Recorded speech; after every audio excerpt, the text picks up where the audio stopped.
Hello and welcome back to the 90s Mad Podcast, your podcast for all things Newcastle United, hosted by two lifelong Newcastle United supporting buddies, myself, D-Man, joined as usual by my co-host Jefferson. How you doing, sir? How you doing? Seems like a long time. Hey, happy Easter.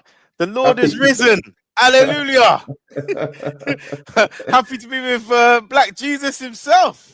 Oh, I love it. Not this. It's too early for them jokes, man. It's too early. But now, hope you're enjoying your Easter weekend. For those who are back at work tomorrow, sucks for you because I'm off all week. So, yeah, man. I'm all good. But don't forget, like, comment, subscribe, all that good stuff. Tell a friend to tell a friend. We are joined by, we'll say some regulars. We've got Big Ginks in the house. How you doing, sir?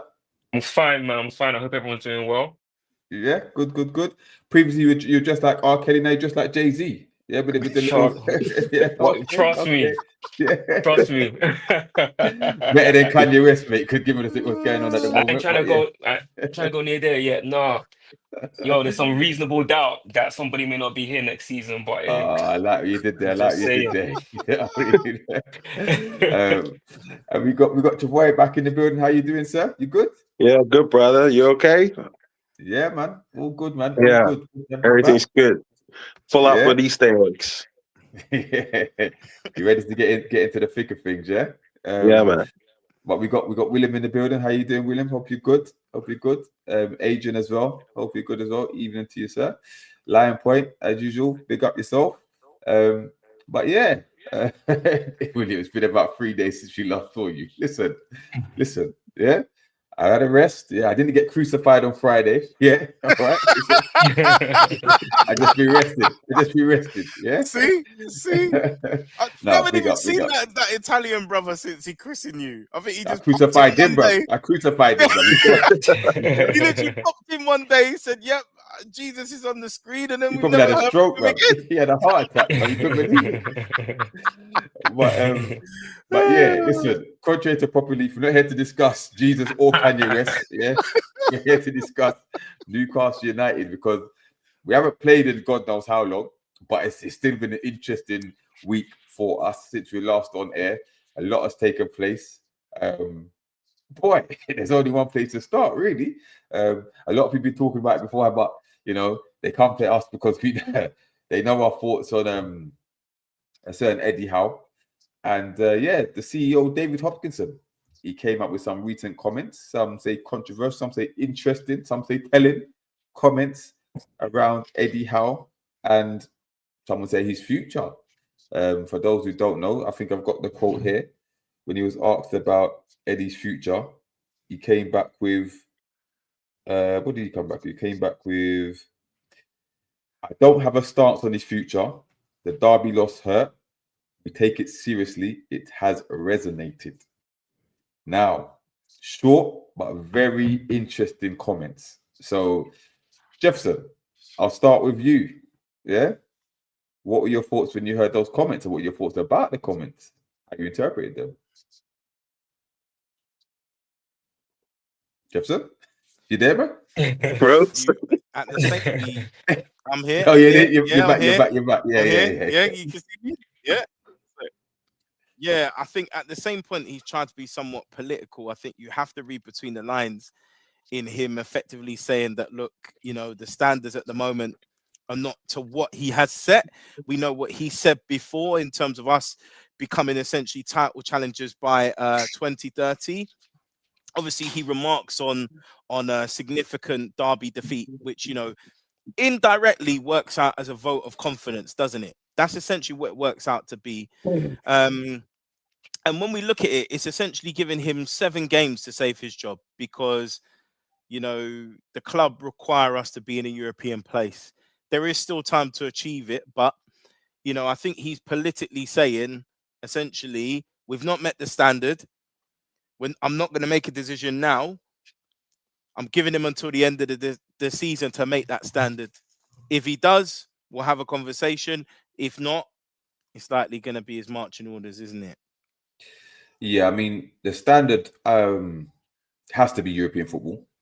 I think we discussed it a few episodes ago that maybe conference football qualification is not enough. Maybe it's Europa League or above. Now, I said a while back that the way, especially when I met the CEO a few months ago, last month or a couple months ago, and the way he was talking, he said, you know, we have our target for the season. Eddie knows our targets, and he left it at that, right?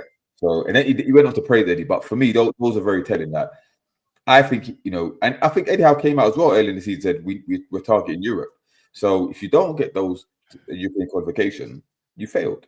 Yeah, you failed. Whether it's Conference, Europa, or Champions League, if you don't get any of those, you failed. Now we're out of all the cup competitions, so we can't go that way. So we've got 7 games basically, like I said, to save our season. And if he doesn't get that, he has to be gone. And it looks like from his comments, this is what he's saying, because he does strike me as a ruthless type. He don't take no prisoners, right? And if we're gonna grow, we have to have standards. We have to set expectations, and if they're not met, then you know you have to go. If you don't meet, then you face the consequences. But that's why I interpreted the fact that a few months ago he was praising Eddie. You know how much Eddie's welcomed him, how much a great manager he was, blah blah. So if we do a complete 180 and say I don't have a stance on him, right? To me, that says it all. Yeah. He's on the clock, and he knows he's on the clock. And the fact that more and more people are talking about his future now, you know, I'm only taking it one way. What about you, Yinks? The juxtaposition of the chairman says it all. So essentially, when he initially came, again, Eddie Howe, we had a lot of the season to play, and Eddie Howe had a lot more time on his hands in order to correct things. However, as we're coming to the end of the season, it's obvious to see that Champions League football is not going to happen, and the only thing that we can get to a degree is Europe. So again, the chairman's job is also on the line as well. He's going to be held to a particular standard, and he's going to be asked particular questions on how did this happen. My biggest issue with Eddie Howe is what's on the pitch. We're getting to a point whereby teams are beating us. We're losing games regularly. We're going in front and still losing games. So essentially, it's come to a point whereby somebody's got to be held accountable. All roads head straight to the dugout. It's sad to say, but Eddie Howe brought this upon himself. He was able to become Idi Amin Howe this season. He had control of everything, top to bottom, left, right, center. It was eddiehowe.com, Eddie Howe FC, as some may say. But he not only allowed the power to get to his head, but he wasted a lot of resources. No organization will allow you to waste so much resources, especially because of the capital spent and the investment made. Also, one of the biggest issues is the hole that could have been created based upon his philosophy. There's so much of Eddie Howe's philosophy that's currently within the organization of Newcastle. It to a degree is becoming a cancer, and that might need to be removed. So Eddie Howe, I think for the first time in his Newcastle career, is now being held to a particular standard. And when he was held to a standard, you know what he did? He got Mitchell out completely. Ashworth, again, I don't know. I don't want to go into depth pertaining to what happened to Ashworth, but behind the scenes, we're hearing that there was a possible falling out. However, with Mitchell, there was an obvious falling out. And you can look at the Gay deal. There was issues that they weren't talking with one another. Then they came out and said that they talk every day. And then Mitchell was out by the end of the season. So for the first time, Eddie Howe is going to be held to a particular standard. And hopefully he can change aspects of his games. Personally want him out. But yeah. Okay. Troy, what were your thoughts on when you heard those comments? What's your thoughts? It was good that we have standards, because I don't think there has been standards for a while now set by the club. You know what I mean? So it was good to hear that, because it make you feel like, you know, okay, there is a level you need to be hitting a certain level to carry on being the manager of Newcastle United.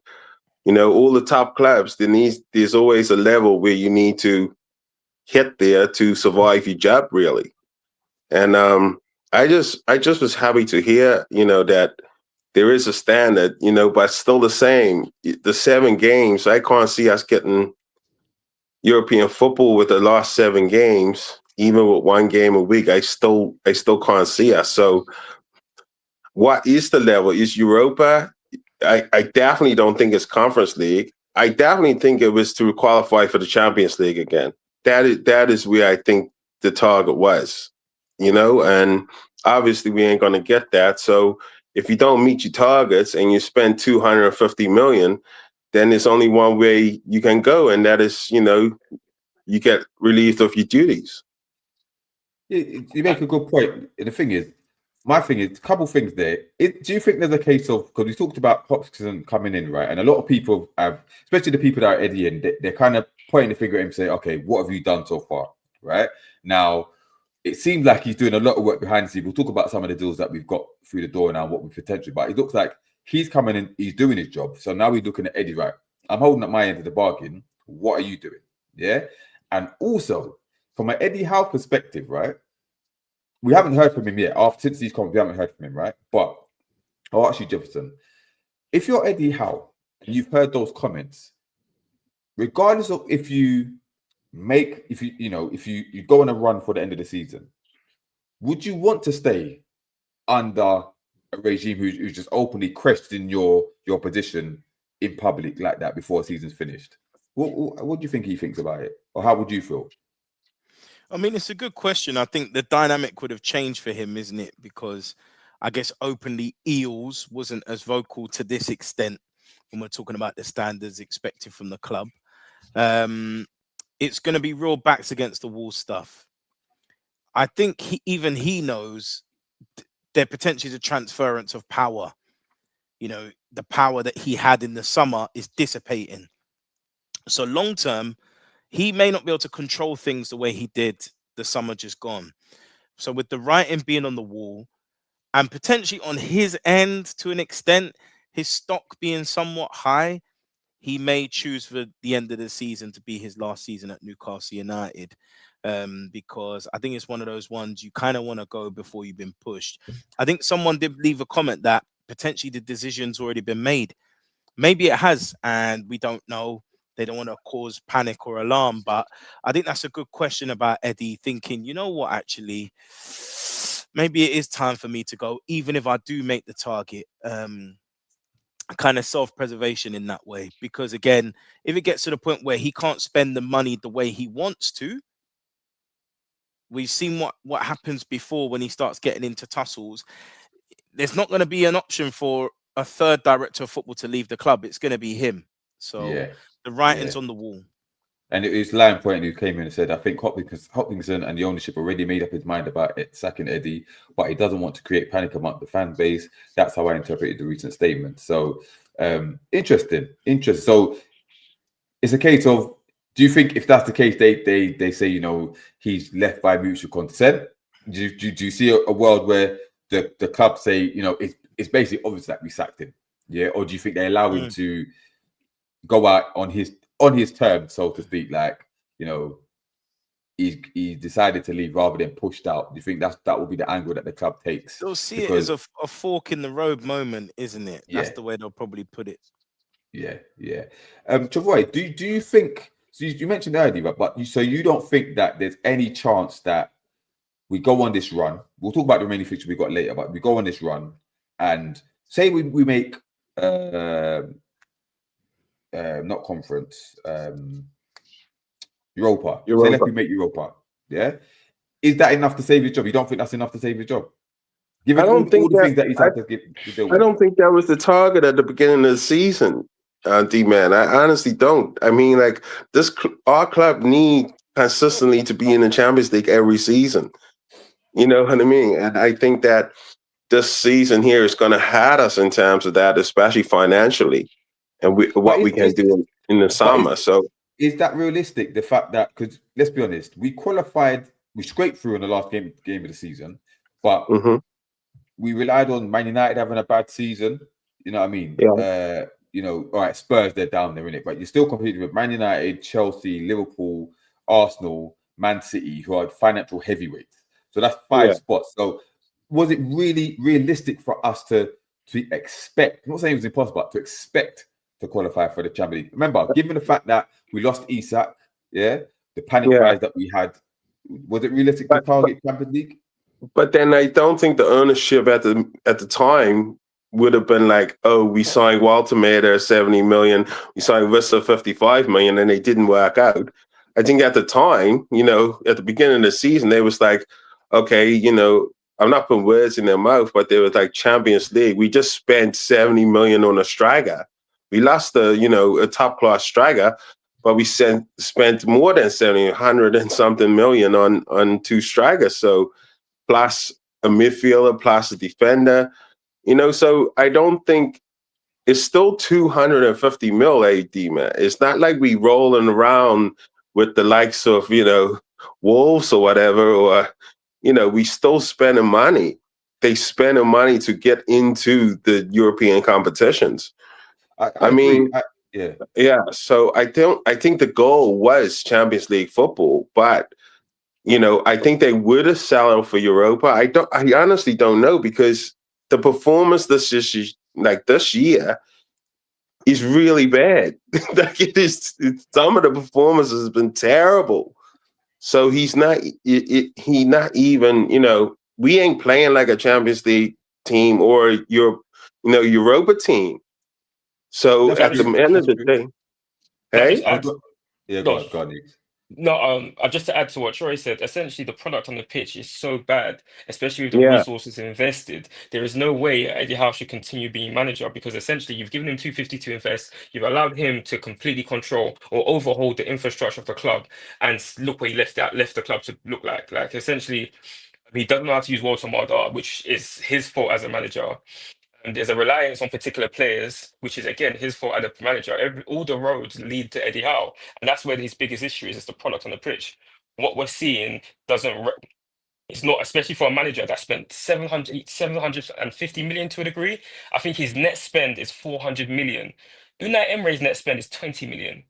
So if you're Yeah. again, if you're to compare and contrast in reference to who's ascended as a manager and who needed less and who needs a lot more, why would you give Eddie Howe more money? Because at the end of the day, for me, he doesn't learn from his mistakes, and we've seen it multiple different times. But the problem with a lot of the fans is that to me, a lot of them don't have any backbone. If I have to be quite frankly honest, they don't. Nobody wants to stand on business because they don't. Because just let's say Eddie Howe does get Europa, a lot of them will. People who were Eddie Howe out for like 2 weeks will become Eddie Howe in again. So it's very difficult, because essentially, just as football fans, we have to always evaluate based upon the product on the pitch and our compares. It is embarrassing for us to see Brentford to get to where they to completely ascend, and because of PSR, just my final point, we're in a very, very weird time in football in general. This is not a norm in any way, shape, or form. Essentially, the bottom teams can ascend and become better than us, and the top teams can have more resources than us. So essentially, we have to be very smart in the way that we operate. But Eddie Howe is very stubborn. Hence why we're seeing a situation whereby we're losing to the likes of Everton. We're losing to the likes, and the thing is, I think somebody was talking about their revenue. Their revenues are not far away from us. So again, we could become Tottenham next year. With two Yeah. bad signings, we're going to become Tottenham. But there's one decent manager, we could at least be fighting for the top for the Champions League. I don't expect us to get Champions League, but I expect a product that looks like we're going to get Champions League. It's not like we have an injury-riddled season. So okay, Jake. So big up Connor in the building, by the way. Big up Big Connor, brother. Like you say, hit the like button, smash the like, subscribe if you haven't. That'd be much appreciated. So do you think that there's no way back for Eddie, right? So, and you probably agree that David Hopkinson feels the same. So do you think that there's already work in the background working on his replacement? Or do you think that they say, okay, if he makes a top thing, then we'll park it for now? Or do you think they've got a contingency plan in place already? They It's should do, but do you difficult. think they have? It's difficult because essentially, at the end of the day, if Eddie Howe was to get Europa League, let's just say, then at the end of the day, he's done his job, and it's hard, and it'll be hard for them to come up with a reason to why they need to sack him, essentially, and so it's a difficult one. However, I think a lot of the fans will know that for us to progress and move on, Eddie Howe has to go, because he's had 2 years to evolve as a manager, and we haven't seen that at all. And to be fair, I don't think he knows how to play anything but his own particular style. Hence why Yeah. we're in the situation we're in. Hence why teams come and they can out-strategize us. You have opposition managers who have spent less have the ability to out-strategize Eddie Howe on multiple different occasions. Yeah. So it just gets to a point whereby, okay, cool. If you're good, director of football, 'cause I wouldn't give the decision to the chairman. You will look at Eddie Howe's tenure for the past 2 to 3 years, and then understand that, okay, cool.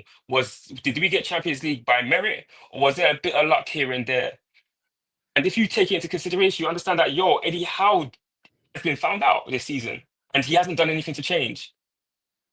Yeah, But I hear it- that. Another issue is that or- lack oh. of relentlessness, isn't it? That you mentioned between him and Emery. Emery's not afraid to. He realized, oh, I signed Donyell Marlon.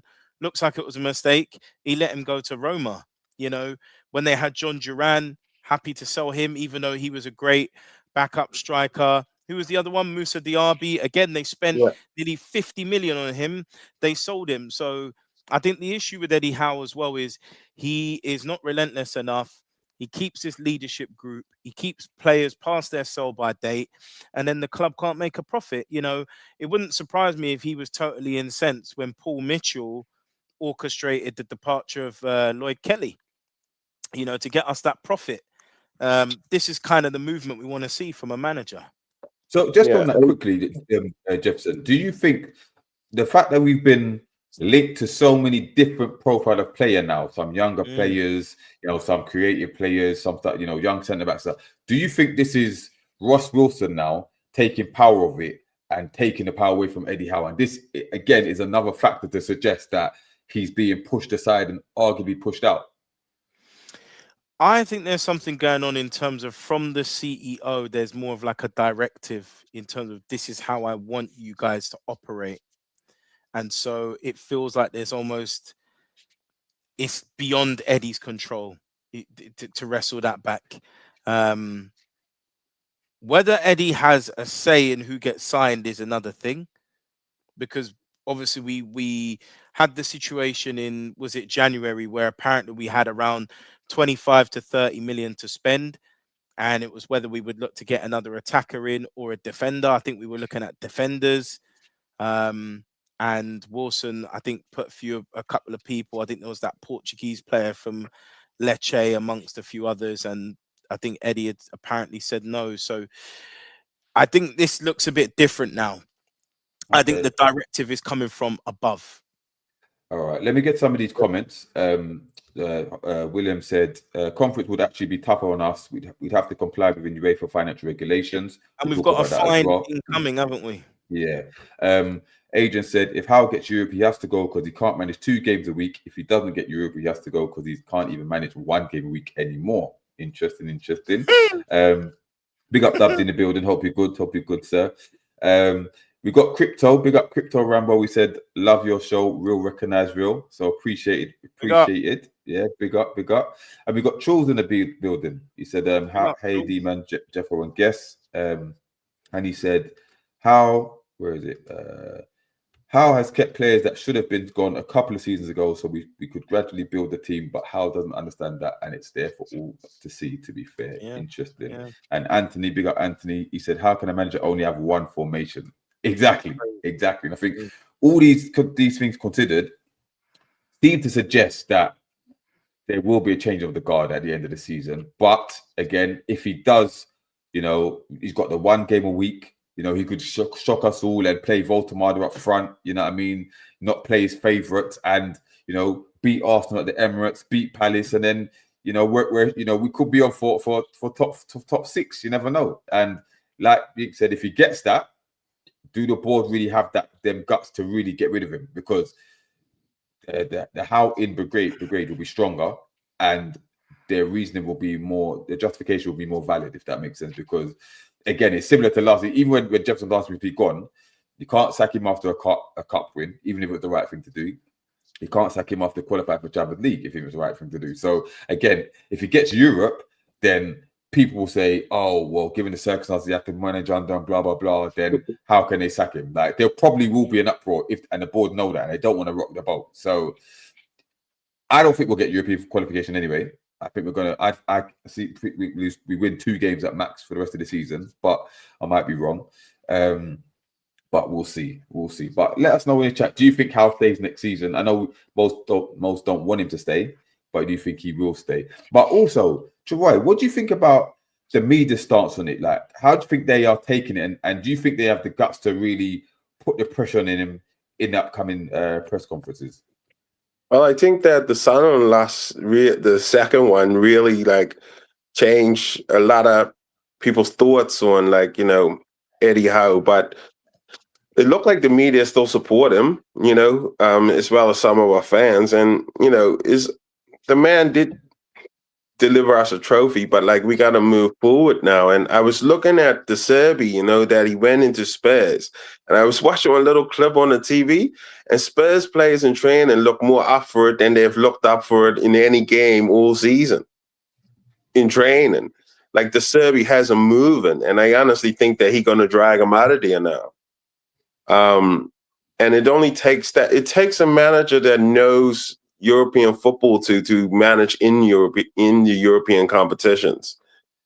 You can't just go in there and expect, to spend all that money and then just expect, okay, in the league, we're going to get it again the next year. Eddie doesn't evolve. The team has got older and he has got staler. He's got stale. That's what's happened. And,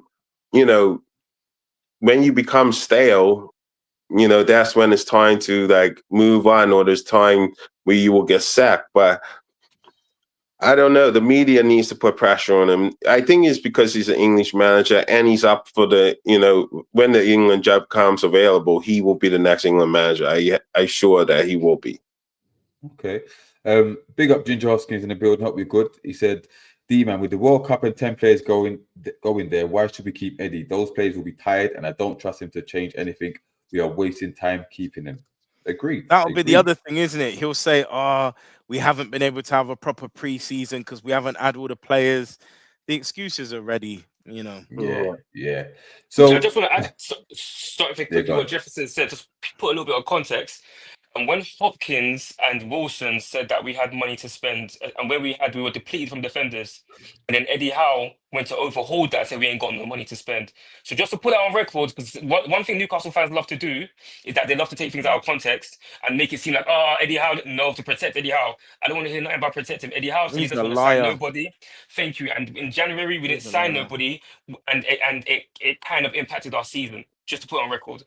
Yeah, he's a liar. He's been caught out lying so many times. Lying and gaslighting. But no one calls him out on it. He's innocent. He's Mr. Good Guy. So. Just this comment by Connor. He said, D-man, are you cheering on Palace on Sunday? If Palace wins, you're happy. If Newcastle wins, you're happy. And if Newcastle get battered, that's a nail in the house coffin. A win all round. Like I said, listen, I've got a ticket for the Newcastle side and the Palace side. So I've got to decide which one I'm taking. But obviously, I want Newcastle to win. But obviously, I ain't gonna be pissed if they lose, isn't it? It is just what the Palace with it is what it is. But Derby. Yeah. But listen, we basically just lost 90 million last season thanks to the stadium wizardry. We escaped financially, but this is unsustainable. Let's get into that. So smash the like if you haven't already, be much appreciated. But yeah, also it came out in a week about the stadium. We sold the stadium rights earlier this season to escape PSR again, which is strange considering we sold our striker for 125 million. Apparently, we didn't need the money. We're clear of PSR. We previously sold Anderson and Minte to escape it that time. Don't know what's going on, but we escaped it. Jefferson, what's your thoughts on it? Yeah, I mean, the account books didn't make for good reading, because if we didn't sell ourselves the rights to the lease of the stadium, which brought us in, I think was at 129 million, we were in trouble. That's what I heard. So it shows yet again that the accounts, they're not being run that well. And I think being mismanaged. And I think there's issues with a lack of sponsorship, which obviously I'm sure we'll come to in the next segment. That's a problem for me, because before it was like, oh yeah, it's Mandy's fault. It's Mandy's fault. Mandy's not here. You can't blame her anymore. Now, don't get me wrong. Maybe this points to why Silverstone was sacked, because a lot of people are saying, why haven't we signed more sponsorships? But for me, that's a problem. And actually, if we'd done this, then actually, did we need to sell Anderson and Minte? Is this something we could have done earlier? Or is this something that Hopkinson has seen, utilizing his experience, and then allowed us to exploit that? Because it feels very much now that he's doing a kind of Thanos fine, I'll do it myself, you know, or I hold my beer. Do you know what I mean? He's really using that commercial acumen that he had at Real Madrid now. That's how it feels. But yeah, very frustrating that we've had to do that. I don't want anyone complaining because other clubs have had to do the same thing. I'm going to say that, but, you know, you as know, frustration it is, I'm glad that we're starting to, you know, find these loopholes and act like a serious club, because Chelsea have been doing it for time. Yeah, this is something that Man City even will Villa do. as well. Even Villa, Villa. exactly. So we're now playing ball now. We're tired of being Mr. Nice Guy, right? We got to find ways and means to get around these stupid rules that have been put upon us. Because let's be honest, PSR was put on to stop Newcastle. Yeah, the moment the takeover happened, within weeks PSR came in. Yeah, and we know the main protagonist about who voted for this. The top six, 4 of the top 6, one apart from Chelsea and City, the rest of them voted for it and pushed for it to happen because they didn't want Newcastle coming through whatever. So there's going to be something else, SCR, whatever it is, and there'll be something else that stop Newcastle. But we got a box clever now. Yeah, we've got the richest owner in the world. Hire the best financial people who know about these loopholes and start executing them. Because otherwise, like I said, we could have gone under. You know, PSR failure again. You know what I mean? Or PS fate would be curtains for us. So I'm glad we started to act like a serious club. I want to see more of this. You know, find out. You know, Chelsea with their death row contract before it got made illegal. You know, they were doing that. You know, selling off their hotels. You know what I mean?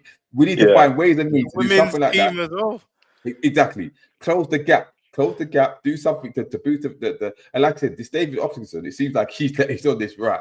I'm taking charge now. You lot have been messing around for too long.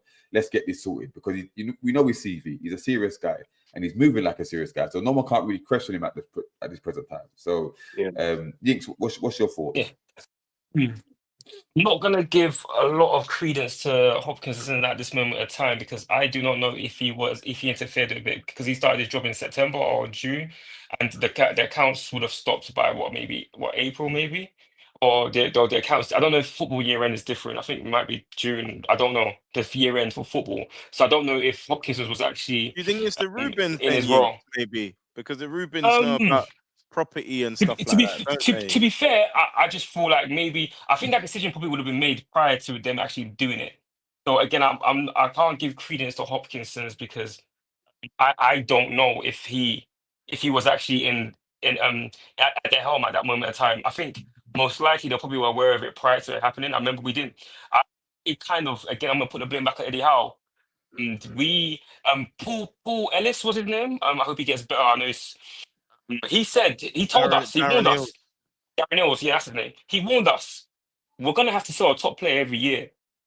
Nobody's even spoken about this for a while. He said this to us. He warned us that for us to be able to move forward, we're gonna have to sell a top player every year, and we have yet to do that. Only when Isaac hit up a fuss. Now, there's a lot of the mandem and a lot of the fans were saying, "Yo, 150 million or put Isaac on the reserves." If we did that, wow, we would have finished. A lot of people were saying that he's either 150 or Isaac in the reserves, not willing to take the original bid. And for me, it just goes to show that essentially, at the end of the day, as the big man himself, Paul Mitchell, hope everything's well with you, said himself, we were not fit for purpose in any way, shape, or form. And the only person I can go back to is blaming Eddie Howe, because at the end of the day, we've held on to players and we've lost a substantial amount of value in them, i.e. Trippier, i.e. Callum Wilson, and we let them go for free. And again, as a team, and especially in our current project, we have to do very good business. We have to do a lot of transfers, to bringing in players and letting go of players. And the fans have to be open to that and accept that. End of the day, the most important thing is the product on the pitch. But there's going to be a lot of things that's going to happen around it. And I feel like as an organization, and especially as a fan base, we've got to let go of the one player or players, or have a heart for particular players, because they're going to go in due time. And for us to progress as a club, you make that point. I'll put this to you, Travoy, yeah, because this comment from Truls, he said, what would you guys think if Howe stays and sold Voltemada and kept Vissa? Because we're going to have to lose. We're going to have to lose somebody, yeah? And let's be honest, if Howe stays, if we had to pick between losing Tonali, Gordon, or Voltemada, you know whose head's going to be in the chopping block, yeah? So what would you say if that was the case? If we sold Voltemada, kept Visser. Well, I'll be fuming. I'll be furious. I'm furious with how he's treated Walter Maeda all season. The man is a number 9. The man, I watched the man for Stuttgart. Also, the way he played for Germany in the national break. The man's a 9. Just play him and put the right players around him and build a team around the man. That's all you have to do, But again, obviously, he built a team around Isak. So why couldn't he do it around Walter Maeda? But he was banking on Visser to be his number 9 for the season. That's what it was all about. Visser is lazy. He's a lazy footballer. And not just that, when he did the thing during the summer, the same thing like Isak, I didn't want nothing to do with him. Like literally nothing. You had like good players out there like Gonzalo Ramos and players like that for the same price. And you went and got a 29-year-old Visser who had one good season in this many years. Like I can't remember the last good season he had besides the 19 goals. Okay, but so if Eddie did that'd be it for me. All right, so with that, all right, part of the Visser thing. Do you agree that we're now in a position where we have to sell at least one big player? We're gonna have to. We're gonna have to. And literally, mate, get Gordon. No, literally now, I was looking at when you was talking about selling the stadium. The media should have made more of us selling the stadium. That's huge news, dude. That is huge. At least in the back. You know what I mean? That is like huge news. And I understand why they did it and stuff like that. I understand. But now in the summer, I was looking at like the finances and plus what players we have available. In the summer, we're going to lose most 11 players anyway. So I honestly feel that if you're going to sell big players in the summer, it only going to be Tonali, Gordon. It only going to be one of those. Well, I think the both will go, and Tino. So would your choice, if you had to lose one, would it be Gordon or would it be Tino?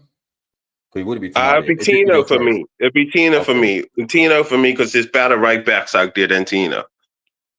Yeah, and his contract as well. He's got. I'm not a Gordon fan, but Tino's got 2 years left on his contract. Business wise, I think we'll get the best value for him now rather than keeping him and letting him go on a possible 3 or 4, like half the valuation.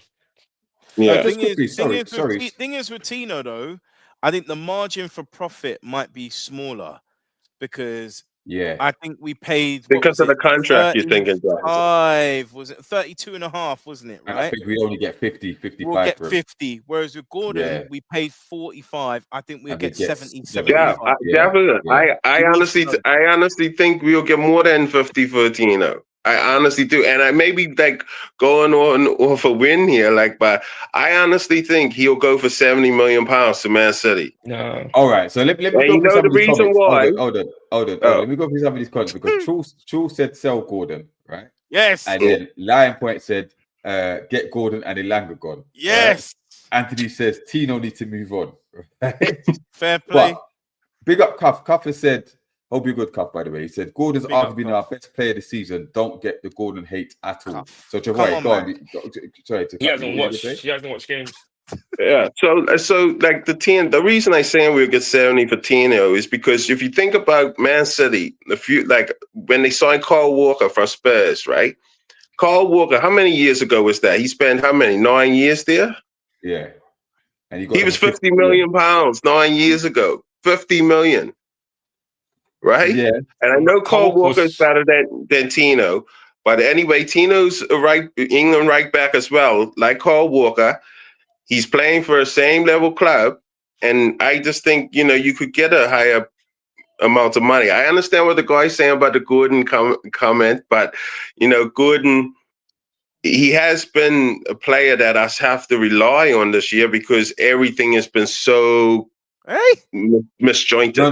No. Eddie Howe made everything go for him. Eddie Howe's made sure that everything goes for him. That's the thing. I get what your voice saying though, because it's Eddie Howe's fault because he's made him the center point of our team. Yeah. So whether we like instead of left him on the left wing, all he had to do is leave him on the left wing and then play Walter Maeda, and I wouldn't be going through this Gordon whole scenario. You know what I mean? Just going back to the Eddie Howe thing, yeah. Just going back to Eddie Howe thing because big up Corin. He said, anyone see what Liam Kennedy said on Loaded Mag? He said, if Howe is sacked, it's because of the fans. What? Media are already on the full court press against the fans. That's ridiculous, man. That's ridiculous. This is stupid. The fans second managers. Yeah. I've never seen anything like this in the history of football. I respect Liam Kennedy, but the Geordie journals, I presume that's who you are. And if that's what they're saying, then first and foremost, that's highly ignorant, because at the end of the day, the performance on the pitch speaks for itself, and also with the money invested as well. I don't know what manager is allowed to invest or given 750 million and win a Carling Cup and then finish 12th the next season. Like, come on. At the end of the day, Postecoglou won the Europa Cup and got sacked. So again, contextualize it. Let's be fair. I want to also speak up on the Gordon situation. Again, if a lot of people don't watch football or the whole game from minute 1 to minute 90, they don't watch in any way, shape, or form. At the end of the day, nobody's if you want to build a narrative to say that Gordon's been one of our best attackers, I can understand that based upon the goals he scored, because obviously he's our top goal scorer. But when you say 9 of them were penalties and he's a prolific penalty taker, I'm not trying to take anything away from him. However, when you start to look at, okay, cool, when Watermada's up front, what does he produce and what does he bring to Watermada? Then when you start to understand that, again, when you play him on the left, he can't use his left foot. On the left, he doesn't know how to use his left foot. He barely crosses the ball in the box. And to a degree, if he can't beat you for pace, then he's none and voided. So essentially, when you start to break down his game, then you understand that, okay, cool, why is Eddie Howe building his team around this one individual player? Because essentially, and that's why I always go back to the whole Watermada penalty scenario, which completely told everybody that this is Gordon FC. When your striker that you spent 70 million on and is very low on confidence and is being put in midfield says, yo, let me just take this striker, let me just take this penalty, man. You've enjoyed, you scored your hat trick, well done, let me just get my one. And Gordon said no. For me, that just shows a prolific, when I say this, baby. It's this is isn't it? egotistical. Do you know, like them back in the day when you're playing football, you're losing. It's my ball. And they take the ball. That's what it means for the series, especially with a squad that you've got to be cohesive. You got to, I understand, be ruthless, but don't be ruthless for your own benefit. Be ruthless for the team. And for me, when people say, "Well, Gordon, do you watch the games from minute 1 to 0? Also, minute 1 to 90?" I guarantee you don't. I've watched a lot of Newcastle games. I've seen Eddie Howe make multiple different mistakes, especially when we lose. And I've also seen how Gordon can be a hindrance, especially in the beginning stage of the season. And especially the comment when Howe said, when Howe said, I don't play. The reason, and people want to change the context and this, that, and the third, but Howe said this. I'm not saying it verbatim, but this is how it came across to me. Yo, I can't. You see, Gordon, yeah, nobody want to play on the right. You know, Barnes is all right to play. Don't want to play on the right, but he likes the left better. Well, that's Barnes, what he said. You know, that's what he said. There was no two Barnes about it. That's what he said. He said, I don't play Gordon on the right because he don't want to play there. Yeah, that's what he said. Yeah, I'm trying to be nice though, because there's a lot of these Newcastle fans that like to change the whole context in reference to it. Be like, oh well, yeah, he didn't mean it like that. He didn't say it verbatim like this. No, he literally said, I don't play Gordon on the right because he really doesn't like to play there. We know that he doesn't play well there. And then so I put Barnes there because he doesn't mind. But now it's like, you know what? I'm gonna put Gordon up front. And don't get me wrong, he's like Gordon scored 3 in the last 3. So in the context, like, yo, people are going to like, he's going to get the plaudits. However, when you watch the game, does he look like a striker that's scored 3 in his last 3? Even a broken clock is right twice a day. Yeah, so exactly. You know what I mean? But listen, just to clarify, big up layout. He said that to clarify what Liam said is that it's the media that will say that. That's not his opinion. So thank you for clarifying that. But thank you, because I'm gonna start hating the Geordie journals, and I like them. I like them. But listen, smash the likes, people. Get the like count up. We're trying to build the channel, trying to upset the algorithm and all that. But yeah, listen, we're going to move on now because there was other news in the week. A certain Kieran Trippier has announced, it's been announced that he will be leaving the club at the end of the season.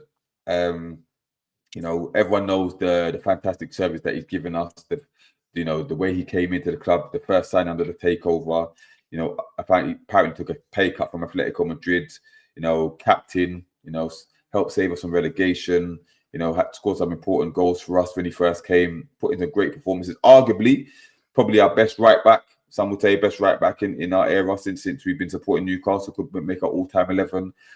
Fantastic servant for the club. He deserved the flowers, you know. Obviously, he hasn't come without a bit of controversy, shall we say, of late. But that's his own business in the private life. That's his business, whatever. But he always gives his all when he's on the pitch. And yeah, Jefferson, what were your thoughts when you heard the news? Yeah, it's sad, isn't it? In terms of, we know what Kieran Trippier has done for our club. He was the catalyst to our transformation, being probably the first big name player to come to the club when we were relegation threatened. Took that risk coming from a Champions League, La Liga winning Atletico Madrid to come to a Newcastle United that were in 19th place. So he believed in the vision that was set by Mandy. And the impact he had was kind of almost instantaneous. Obviously, he scored a couple of free kicks, and then he had a bit of an injury, I think, that ended his season. But when we look at it, we have to look at the impact he's had over time. So whether he's orchestrating people on the pitch, whether he's leading people on the pitch, but namely the assists. I believe he had 28 assists in his time with us. And I think particularly those first 2 seasons, when you look at the Premier League, he had 17 assists. And I think a lot of that, believe it or not, was that relationship with Miguel Almiron. I actually think he suffered since Miguel Almiron left because they had such a good relationship on the pitch. But of course, listen, we know that Trippier's had his hard times playing for us as well. It's not all been plain sailing, but on the whole, I think the transfer has been a success. He's shown his leadership on and off the pitch, obviously. And obviously, even this season, even though he struggled, I think one of those most powerful moments was handing Lewis Miley the armband in the Champions League game. But also the fact that he kind of stuck up for Voltemada in that Karabag game. I really like to see that. He kind of like what Yinks was talking about. He was trying to get that team spirit to say, oi, let Voltemada take the penalty. So listen, there's nothing against his character. But I think people knew that probably from about 18 months ago, the time had come, and we had offers from Besiktas, was it Besiktas? I think Trabzonspor, and I think most famously Munich, 13 million when we really needed that money. And Tino really started to kind of build himself into the team, so we had cover. So I think the best of him was gone arguably about 18 months ago. But listen, he's done his bit for the team, for the squad, and we wish him well for the next chapter of his career. So, big up Corin. He said, best right back we've ever had. I will miss Trips. And we've got Quantum Page. He said, when Trips fell down, where is it? When Trips fell down holding his crutch, it was too much time on the break.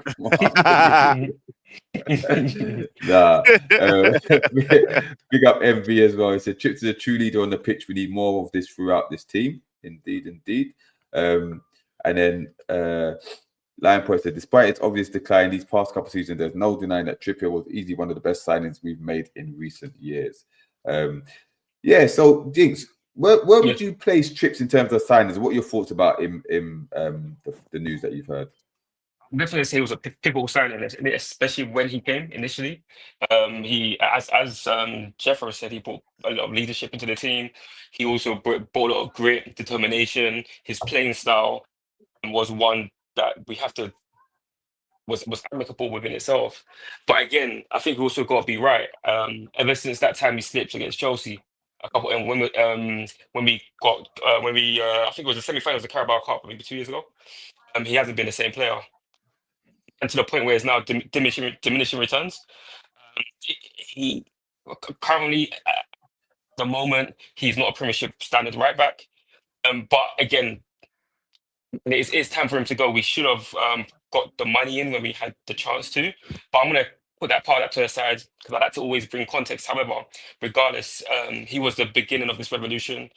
He was the heart of us as a team, and so much respect for him. He was never made the official captain, but you can tell that he was the one that was teaching and also breathing through Bruno to become the captain. You can also see that regardless of the armband, he was a leader both on and off the pitch. And regardless of his OnlyFans addiction,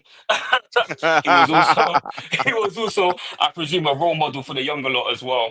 So I'm grateful for Trippier because essentially he was the start of something new. and he was definitely a pivotal member of just the ascendancy of Newcastle United. But again, when it was time for him to go, Eddie Howe didn't see that, and he kept him there to a point where it's become diminishing returns. But I wish the best for him, man. Okay, so Trippier, your thoughts on Trippier, but this comment as well, because Cuff said arguably a good thing that we didn't sell Trips with Tino's injury record, to be honest. So just address that point, and then what your thoughts on Trippier, the news as well. I kind of agree with that comment actually, because I'm a big fan of Kieran Trippier. I've been a big fan of Kieran Trippier since Spurs days, really.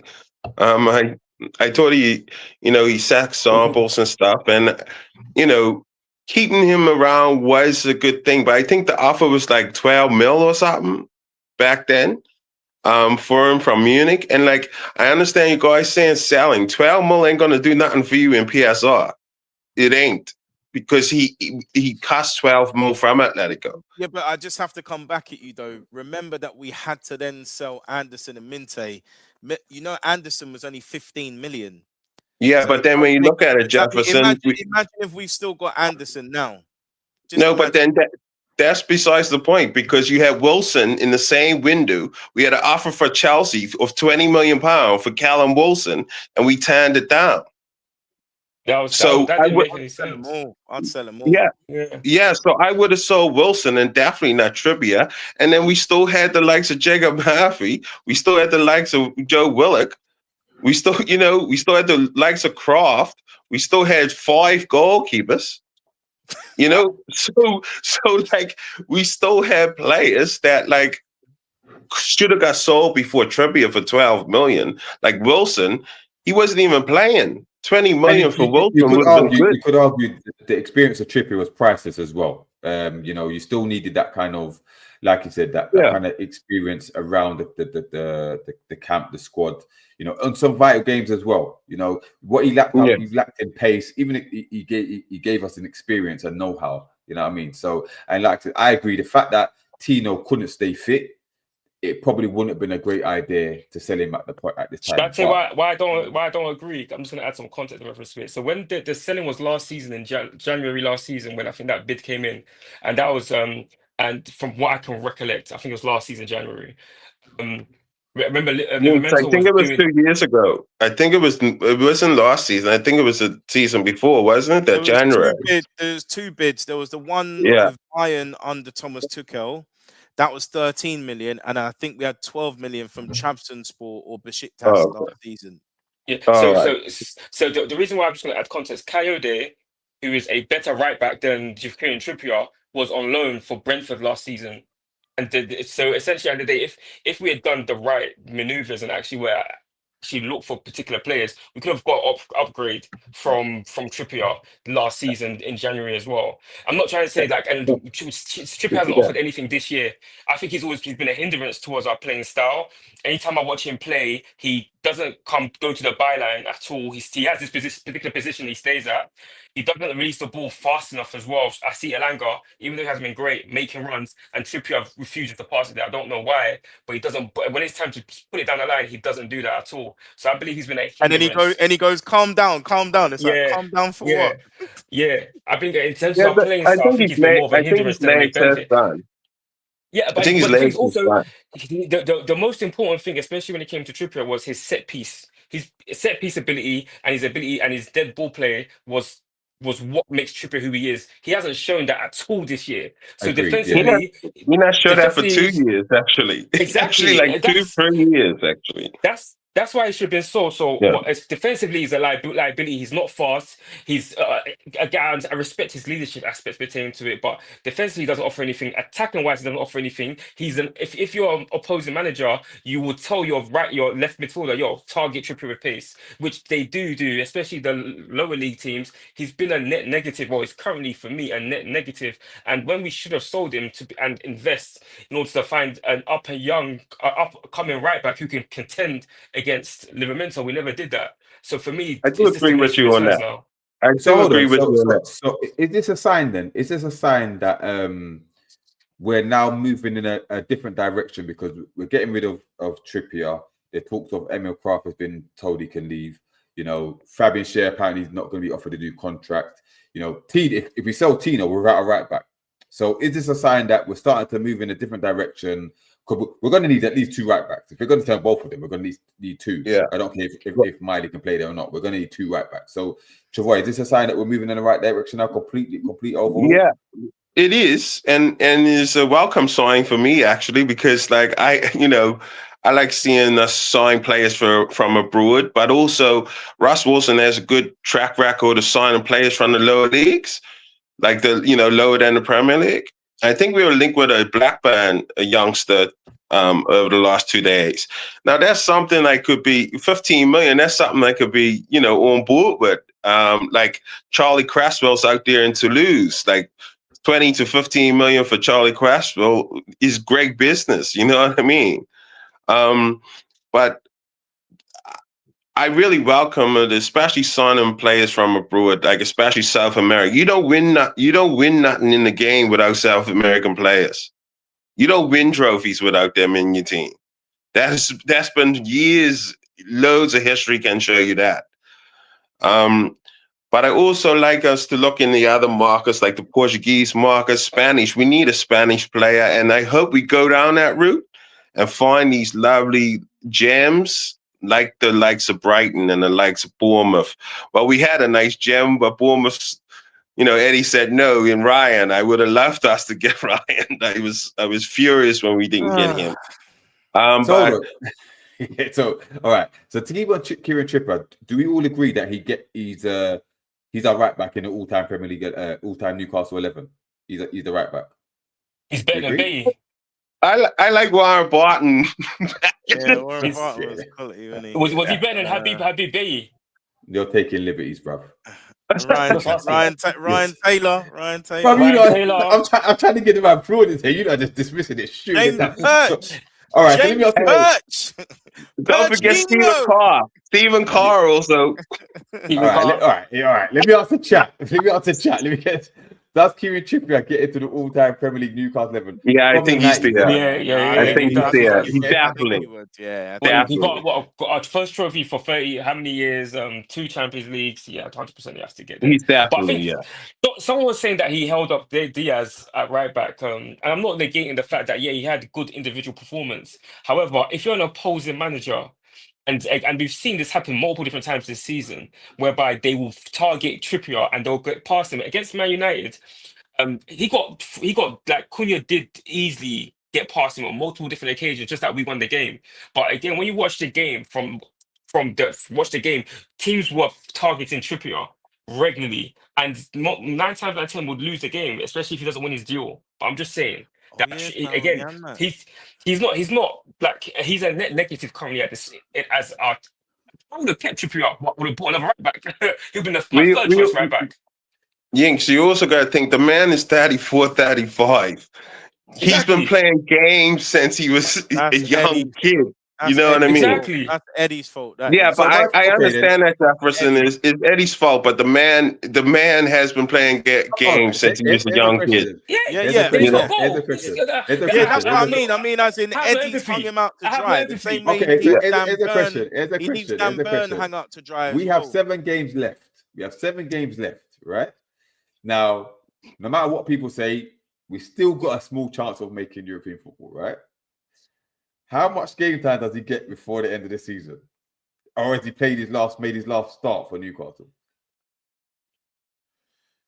Trippier. 1 game a week. Tino's fit now. 1 game a week. So it says Trippier made his last start for Newcastle. Him and Tino will rotate, I think. 7 games. Why? 1 game a week. 1 game. That's 1 game. No, it's not a lot. It's still quite a lot. 1 game a week. D-Man, I was actually looking at the game. What game did we play last? Where Walter Mata dropped into he was in the midfield again. I honestly think I would play Tino at left back and Trippier at right back, and then I would play Lewis Hall left center midfield. I hear it.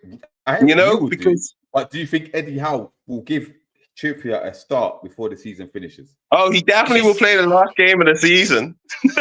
No. But hypothetically, if we're in contention for European football, do you think he gets a start for any one of these games? Because I'm saying he can't. There's no way. One game. If Tino can't play one game a week for 7 weeks, sell him immediately. Immediately. Yeah. One game a week for 7 weeks. You know, Eddie he's likes defending to. his life. He's defending his life. There's no way. He's Trippier. Livermento is definitely starting. Well, I think, you know what? To be fair, I think these next seven games are going to be fun. We'll see what happens because he's playing for his life right now. Because you're looking at it too, you know, every 65 minutes, you probably bring Tino off to rest his legs, you know, because he come back for an injury. You still think he's coming back for an injury, and he'll put Trippier on. Like, he does silly things like that. Now, he might put Trippier on, but do you think he starts? Do you think he starts the game?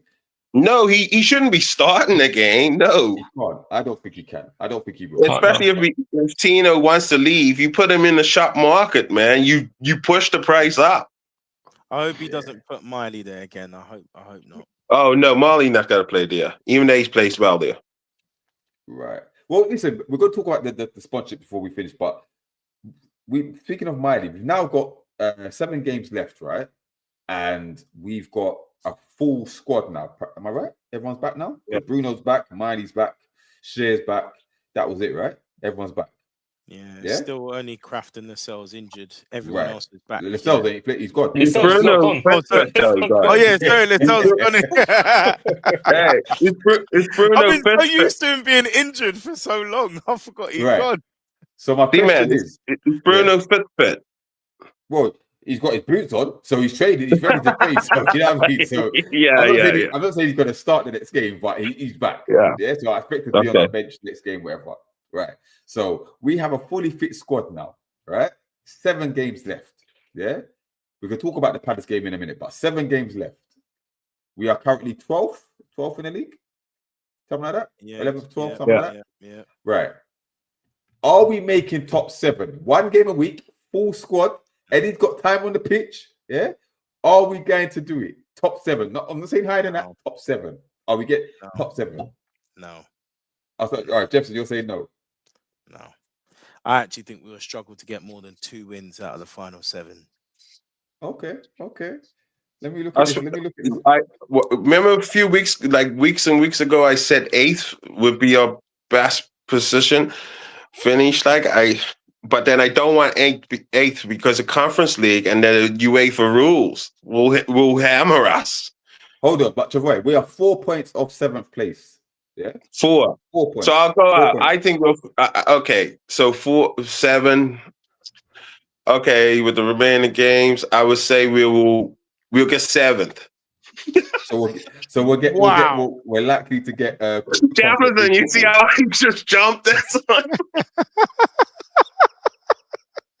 Yeeks. 7. To you. Yeah. Are we getting it?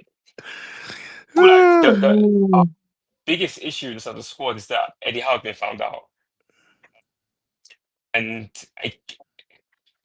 again, I'll always go back to Man United game when Amarim was still in charge of them. Remember, Amarim was making so much mistakes as manager, but he changed his style to play against Eddie Howe's, and they beat us. So essentially, every team has a formula to cause us a lot of issues and to beat us. That's the only reason why I can't see us getting top 10, because again, styles make fights. Top 10. And I don't think we'll get top 10 because I think style makes fights. And we got West Ham. They've got something to fight for. Let me go through them. Yeah. Away to Palace. Yeah. Yes. What's the name? Glasner will deploy the low block and hit us on the counter. Easy. Okay. So I don't know if that's a win. 1 point. Okay. So, Travoy, how many points from that one? Away to Palace. I go in last. Yeah. Okay. I'm saying 1 point. I'm going 1 point. Home to Bournemouth. That's a loss. I think we'll win. I actually think we'll win that. Believe it or not. We've never beaten them. Eddie Howe's never beaten them. I know it's crazy, but I can see a 3-2 win for some reason. Okay, so you okay. All right. I go for 2-2 draw. Okay, draw. Wait. What he's playing against Areola, I'd say depending if they've got a fit squad, our fit squad, if he keeps playing Gordon up front, then I think it's gonna be a loss. Okay, big up 40 in the building. Hope be good. Big up 40. We're struggling for top 10. Sad times, all right. bro. Then we're away to Arsenal. 0. I think that's a point. 0. I think that's a point. I think we're think gonna frustrate them. we're gonna drop deep. We're gonna do 10 minute gets. Unless Champions League. 2-1. League, remember they've only 2-1 got 2 win. cups to concentrate on now. So unless Champions League is a distraction, they'll get this over the line because they need 2-1 win. 2-1 win. Okay. 0 points. Okay. Yeah, they got a lot of injuries, and they're going to continue to have a lot. Okay. So home to Brighton. Danny Welbeck special, 0 points. Yeah, No, I we're think- losing that. We're losing that. Maybe even a midday goal again. Wait, as well. has Eddie Howe ever? I don't think Eddie Howe's ever beaten their new manager. I don't think he's ever beaten them. Ursula, no, I don't think so. No, I don't think he's ever beaten them. hasn't. Yeah, I'm looking at manager to manager, and I'm just saying, and that's what I'm based on. Not to say Eddie Howe is the worst manager of God's earth, but I generally feel like that these managers that he's coming against have found him out already. So unless he's going to do something new, they've found him out. I went for 7, so I'm going to go 4-0 win against Brighton. Okay? No, 4-0 win. That's a Yes, loss. against Brighton. That's a loss, man. That's a loss. Uh, We got a horrible. you want me to get 7? We got a horrible. Yeah, we have horrible records against a lot of teams. Well, I Right. think what Glasgow's beaten Eddie Howe. I don't think Glasgow has beaten Eddie Howe before, but I know they've got 1 draw and we beat them quite bad We at beat them home. 4-0, wasn't it? Or 4-0, 4-1. yeah. Ariola always has the best from Eddie Howe. And the Brighton manager, Arteta is being to and fro, but I think Arteta's winning like 2-3-1, or maybe I think it's just they're very close. And the Brighton manager has spanked Eddie Howe every time they face each other. Forest, Okay. I think, to draw. Yeah, I'm gonna say 'Cause they're fighting for their lives. man. away to Forest. Away to I'm Forest. going for a loss that game. Away to I think we can win Forest. that. I think we can win that. I think Remember, we can win that. Yinks, they're fighting for their lives. So Yeah. 43 Yeah, but their performances have been a bit up and down, even though they're still fighting for their lives. Like they win sometimes. Hudson Odoi on the wing. Chris Wood's back. Nah, I think we'll beat them. Even Awani scored off the bench the other week. No, I think we'll beat them. I think I think Eddie Howe will have his number. Don't forget Anderson in that team there, Yinks. Anderson, boy. Anderson as well. Well, he gave us the penny last time, but he gifted us the win. He gifted us the Yeah. win. So, yeah. West Ham, what's happening, 4D? Yo, Big up, Yo. big up. Yo. You got Green here. bro, 40 heard top 10 and he said, "Nah, I'm not having it." that's it. That was enough. I'm not having it. That was enough. I heard top 10 struggle. I was like, yo, I need to come in and clothesline someone, man. Come on, man. No, we're about- rubbish. We're rubbish. We're rubbish. Connor reckons we're getting 7 points. We're 7 points. 7, Connor. Yeah, nah, I would nah, agree. nah, I would agree with Connor. that. West Ham. West West Ham, Ham is home. that a win? West Ham at home. I think, but Last they're going to year, need the 2-0 points. loss. They're Last gonna year, need the 2-0 points. loss. Last year, 2-0 loss, and we were I all think that's a confident. draw. So I think I that's go on for a win. Picada always tear us up when we come play. But he not there. He not there anymore. So us will win that game. Okay, and then Fulham away to last Fulham. day, loss. I We think beat that game Fulham. means enough. I think we beat. I think we I beat could see Fulham. Harry Wilson scoring 100%. He might score, but we'll just score more. I think we'll beat them. How? When We'll they beat dicked 3-1. us 3-1 last season, bro, I we're think we'll not beat them learning. 3-1. I think We're we'll not beat them 3-1 learning. like this. We're not learning. No. And what? No. Chukwueze 3-1. as well. 3-1. And No, Oscar we beat Bob. we beat And we beat Oscar them. Bob. We And beat them Kevin. already. We And beat them Kevin. twice. We beat them twice this season. Don't matter. They got Jackson better- don't rate us they at got- all, they man. got better players than us. It don't Jackson matter. We'll don't beat rate them. us We'll at beat them. all. No, we'll At beat them. all. We are better than them. We'll beat them. We'll beat them. We'll beat Trust them, me. yeah. I think we'll beat them. It took a last minute. Was it Bruno? I always get confused. Bruno got Last one. minute. Bruno got one, Last and We minute then beat winner, him twice bruv. already this season. Last minute. Yeah. Yeah, lucky. No, lucky. We beat him twice. we beat them. No. Lucky. No. Both wins were It lucky. was. Come on, They were guys. both Come on. lucky. They were both lucky wins, Both but we beat them lucky. twice. We beat him twice. Yeah? That doesn't And matter. We then beat him last, twice. and Exactly, remember, we beat was them. it the first time or the second time we beat them? They had their B team against us, by the way. They beat were them. missing. It was- 4 or 5 key players, and since cup. then they've signed Oscar Bob. Yeah, and they've got their players back from the AFCON. Iwobi, Chukwueze, my man Muniz is back to fitness. They got Josh King. Bruv, come on, Oh, man. not Moniz. Oh God, no, Let's not go. him. Man. And they, if anything, they're more in with a shout of conference league than us because I think they're a couple of points above us. So If it's the no, key caveat for me is every team we're playing have something to play for. Every single team. But don't we? So Exactly. just about in the poor form, guys. Let's No, get but- real. We're a poor team. No, but Yeah, what I'm saying is, nah, what I man. will say, Hey, what I will We've say, lost more than we've won. Jefferson, We've lost what I more than will- we've won no, this no, I season. hear you, Professional Jefferson. team, What I will say, if 6 we're points if we're going against Fulham and we both got something to play for, we will beat them. We will beat them. away. Yeah, We're not at we'll beat home. them. We're We'll beat away. them. We got a decent record against them. D-man. What happened last season? No, what happened the season before? What happened last season? And the season before, we beat them. So we're gonna be more recent, bruv. We can't be talking about Almiron's Recent, body and all this no, stuff. but we beat them twice. We beat them twice this season. Fulham We are beat them beat twice us, this season. We beat them twice this season. They ain't beating us. But what I want to ask, You beat their reserves. It don't matter.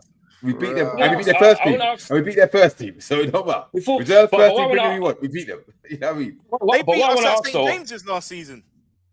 They No, did but the this double. season, Yeah, but this they did the season- double over us and last we season. beat them twice this season. So we've got our revenge. Just- Yeah, we've got revenge. Jefferson, you But can't what I be wanna saying ask, about recent and then you go back to past and then to fit your argument, bro. Nah, it doesn't work like that. 6 points from It doesn't 7 work like that. games.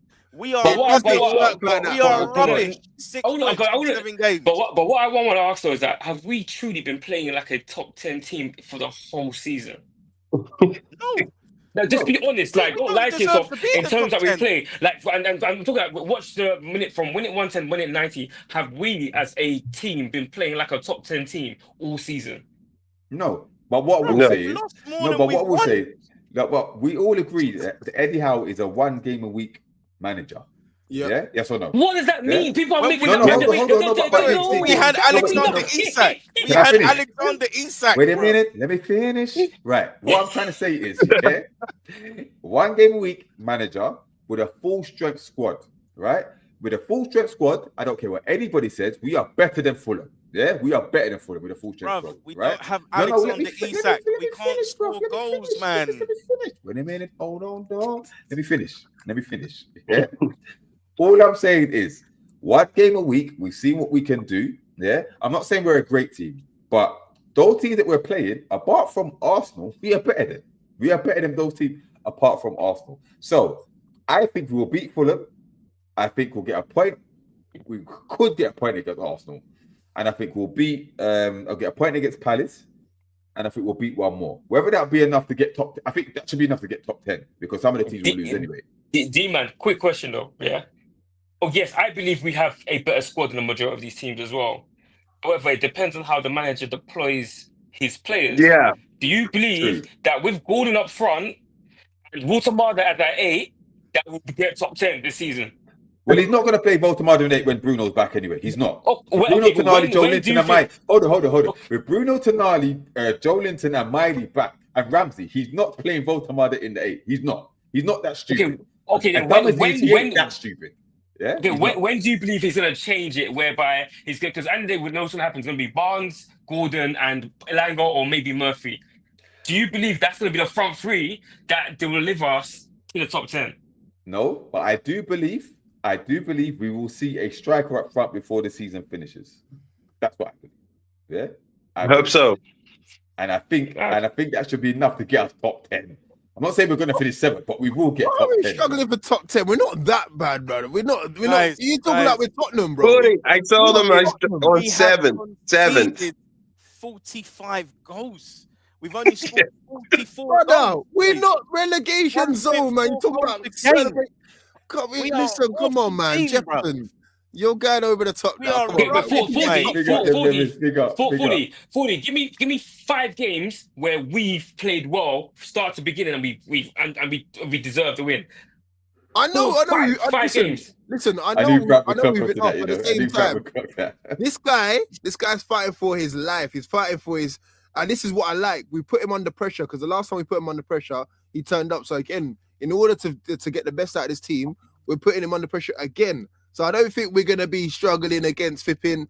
Who did he say? West Ham and Crystal Palace and all the rest of it. Now No, Palace will struggle. Palace will struggle, bro. Palace will struggle. We never do well at Palace. Just because Palace is your team, D man. Just because Palace is your this team. season. What gives you guys, apart from being out of the Champions League and having 1 game a week, what honestly gives you guys this confidence? A The full reason strength squad. A full strength A squad. full strength squad. Okay, so who's our top scorers? Who's our top scorers? Voltemada. Gordon. Gordon. Gordon's our top When was the goal last scorer. when was the Gordon. last time Voltemada scored in the Premier League? When was the Okay, last time but- he played up front? Because Exactly. they're but- 20 meters away from Who's goal. next? We know this. And who's next? but- Who's next? Who's yeah, the next? but definitely, I'm saying Bruno. Voltemada, he's more likely. No, would you agree with this? He's more likely to play. No, he's more likely not to play the 8 now that Bruno, Tonali, Joe Linton, Miley, and Ramsey are back. Would you agree with that? No. He's less like- I No, can don't see agree with that. So you No, think no. he's going to play in the 8 with them people? If he does that, He- he's stupid. I don't- You're mad. He'll bruv. He's only not. play. He'll only rubbish, play. mate. They're He'll rubbish. only play Voltemada up front if it's held to leather and there's nothing he can do. Yeah, Because no, Gordon's what he gonna play might up front for the next do is game. No, he'll he up has there to for one play game, Voltemada up and if front. it don't work, he'll just dash him again. Next game. No. Gordon's playing up front. He Gordon's playing needs up to play front. Voltemada up front because Guys, he's getting too many no. What I penalties. want to know is who German is managers scoring the from goals? Who Voltemada. is going to Gordon- score the goals, guys? Gordon's got 3 and 3. He's got 3 and 3. I Gordon's playing up front the next I game. guarantee between now and the end of the season, Voltemada will play up front. For at Don't least, agree with at that. least a couple of Who's games. Gordon's Right. the goals though? That's what I want to know because you lot, I think, are basing it off when we had Alexander Isak. We don't have a good enough striker up front. We don't have a clinical striker. So how are we going to score goals? Tell me. And We're with gonna the get Jeff, and just to add to that, the defense, the way we're conceding, like arguably what 1.5 goals a game. Come on, yeah. we're not even going Jeff, to keep a clean sheet here. There's I just time think on the Premier pitch now. There's if- time. if There's he- time. If he goes with, okay, obviously it doesn't matter who play in the goal because the both goalkeepers are the same level. So Ramsdale in goal, Tino at right, Chow, Botman, Hull. Then it will have to be Elanga just because he scored when he was away on national duty. It would have to be Bruno, Miley, Tonali, Barnes, and then Voltemada. That's my team that could win you games.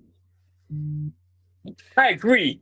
That's the team that, like, at the end of the day, like, that's the. We have a very, very good team, but how is Eddie Howe going to play that particular team? As you said, the defense. Well- That defense, but that's the problem. That defense hasn't conceded. I think they played together. They've only played once together and they didn't concede. Eddie Howe still yet to ever play that defense after the Ramsdale, this, that, the 30s. I think they've only played once all together and they didn't concede. He hasn't played them again. So at the end of the day, I don't trust Eddie Howe in any way, shape, Okay, or let me form. ask you a question, Yix. Let me ask you this question. Look at Iniesta's comment, guys. We've got the worst defensive record out of all the 20 teams in 2026. Yeah. I hear you. I hear You're you. right. I hear you. You're right. All right. Where's the miracles coming so from? my Like, question, please all right, tell me. Yik, my question to you is, with everybody back now, and I give it to everybody, what's your starting 11?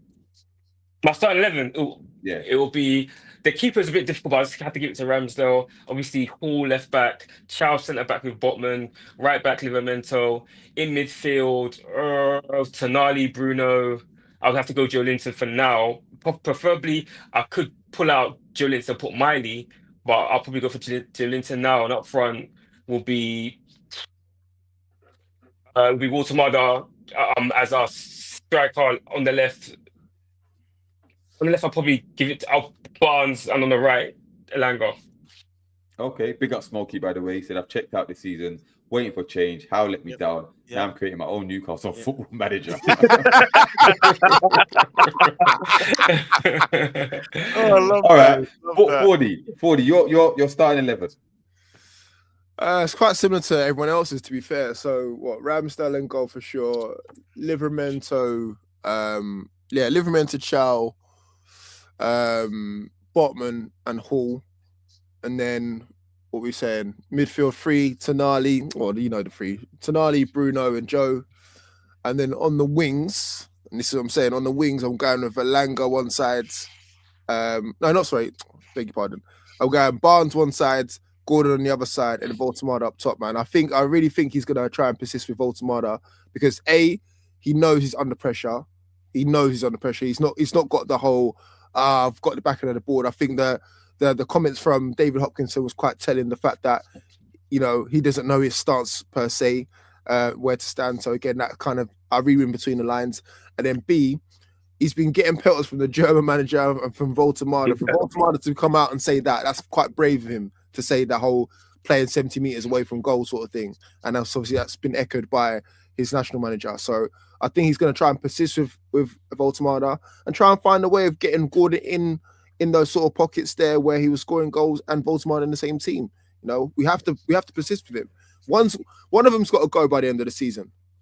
Voltemada or Howe. Visser might play because he scored against He'll get minutes. Bermuda in a friendly for Congo. I think Eddie Howe done with him. I Think so? I don't think. Yeah, I think. He'll still get minutes, but he won't be a star like Voltemada.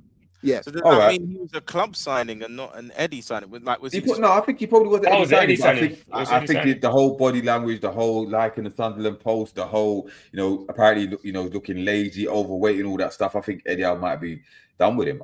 That's just my fault. I might be wrong. Yeah. Chavoy, what's your starting 11? So like I said, the only different I would add Voltemada, Barnes, and Elanga up top, and in the midfield I would have Miley, Tonali as the left side of 8, and Bruno as the right side of 8. And I would play Miley in the hole. I think defensively Miley's gotten better since playing right back. And I just would like to see Miley get the rest of the season now because he's the one that's going to be staying in the summer, right? Not Tonali, if you want me to be honest with you. So I do think that. And then the back four and the goalkeeper is exactly like everyone else's. Yeah, I have the back four. No, 1 second.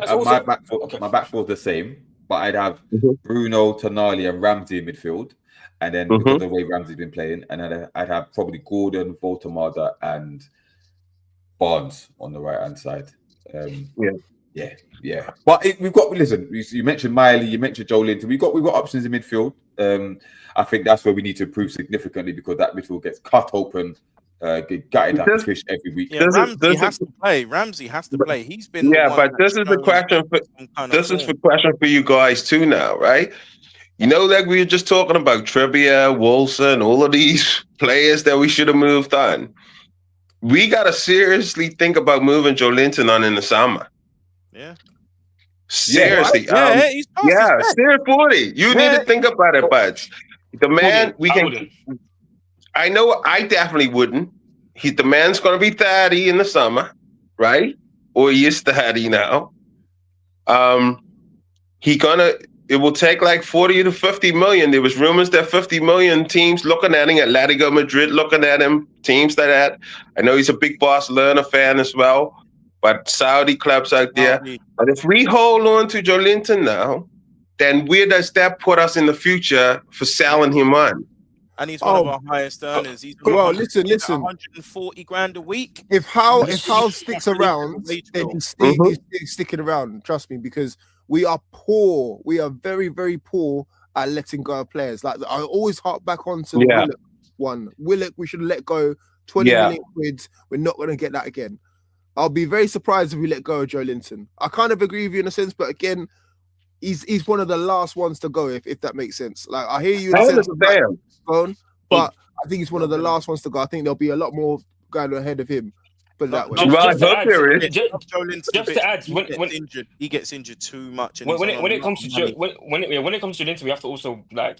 I don't think we'll get 50 million from him first and foremost. He can't go and we also Newcastle fans need to stop saying Saudi because Saudi. If we sell, we can't do that. We can't because if we sell to Saudis, we can't use that money. There's no profit with it, so we can't even use Saudi. If we could do that, then it's going to Saudi, but we can't do that. We did it with St. Maximin. I don't think we did. Below market value as well. But you have to go to the Premier League to represent fair value. Yeah, that's right. With the St. Max man, it was only 23 million. It should have been more. Well, we've been saying for a while with Joe Linton, we've been saying, listen, if we're going to involve the midfield, he's the first one to go. We need a different profile of player. But you're right. This is the key time to sell him. Now, this will tell us how serious the club is and whether the decision has been taken out of halftime. Because Fordy said if Howe's here, then Joe Linton stays. But if we think, the way the club's going, where he's getting less and less power, someone has to say, you know what, we can get decent money for him. He's getting on. Someone said he's got 2 years left in his contract. This is a prime opportunity to sell because we can't offer him a new contract. Love the guy, the service that he's given. I know some people he's his favorite player. Big up Carno, who's on the other day, one of his favorite players on that. But we have to start moving like a serious club, and start moving on these assets and getting money in, decent money in. If we're gonna continue building, because we're going to lose tonight. Yeah, we're going to lose probably Gordon, probably lose Tino, but the ones we should be using, like Joe Linton, like Willem, those two need to go as well. And whether they do or not, will both of them go? I was gonna say I don't think both of them will go, because I think we'll get rid of one big hitter. We'll get one big hitter. Will go this summer. Yeah, I think at least one. Okay. Because we need to obviously bring in money. I think that the Trippier let him go. That's out of Eddie's hands. That's for sure. That one was a big one for me, because we all know on this panel and everyone watching here, if Eddie Howe was in charge, Trippier would be here until he's 55.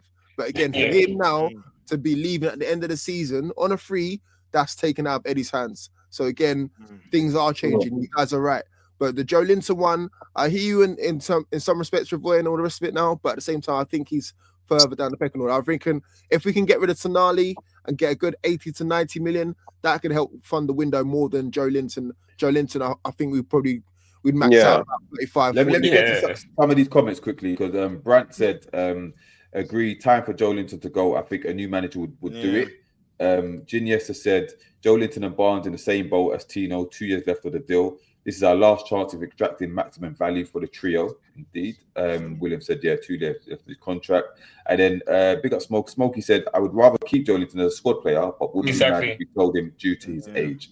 I agree with that one. I agree with that. Wages, he's on 140 grand a week, I believe.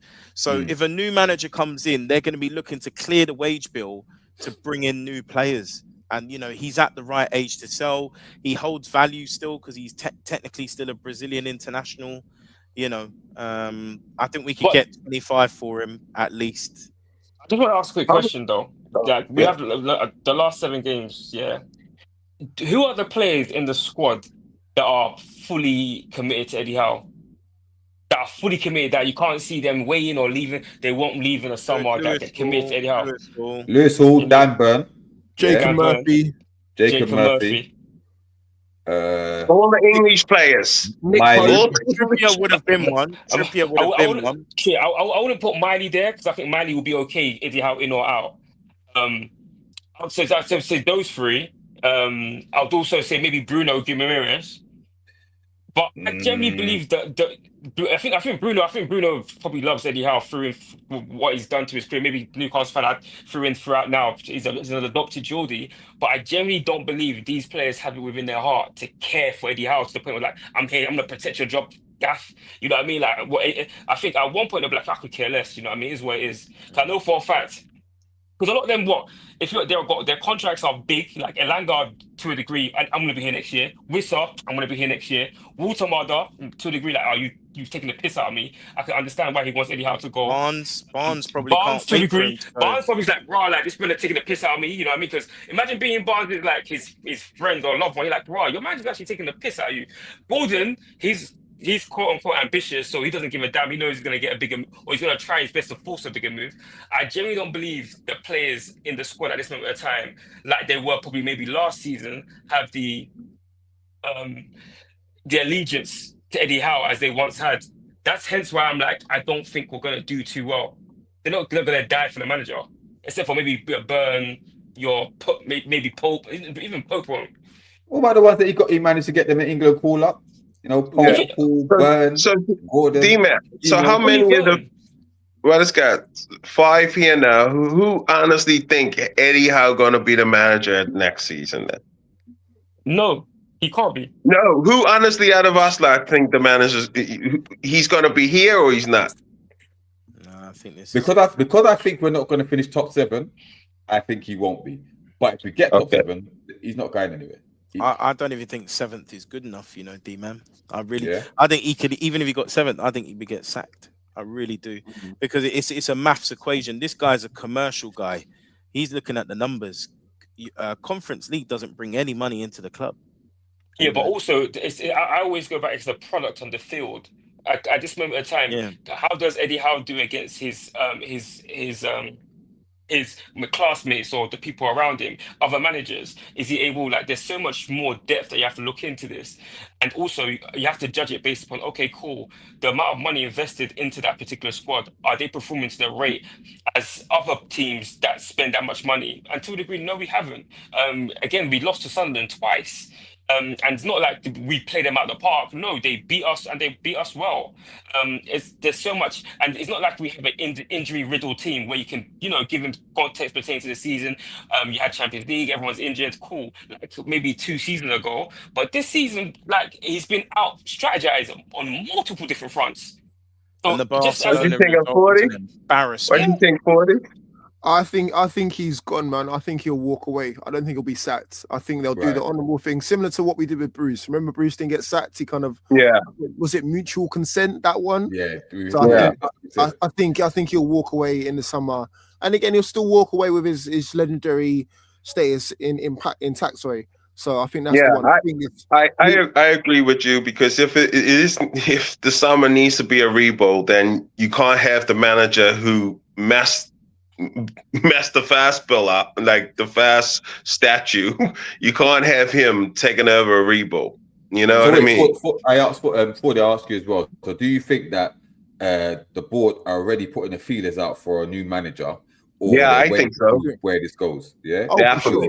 for sure. Definitely. There's certain little hints and inklings where you can hear, like, Yeah.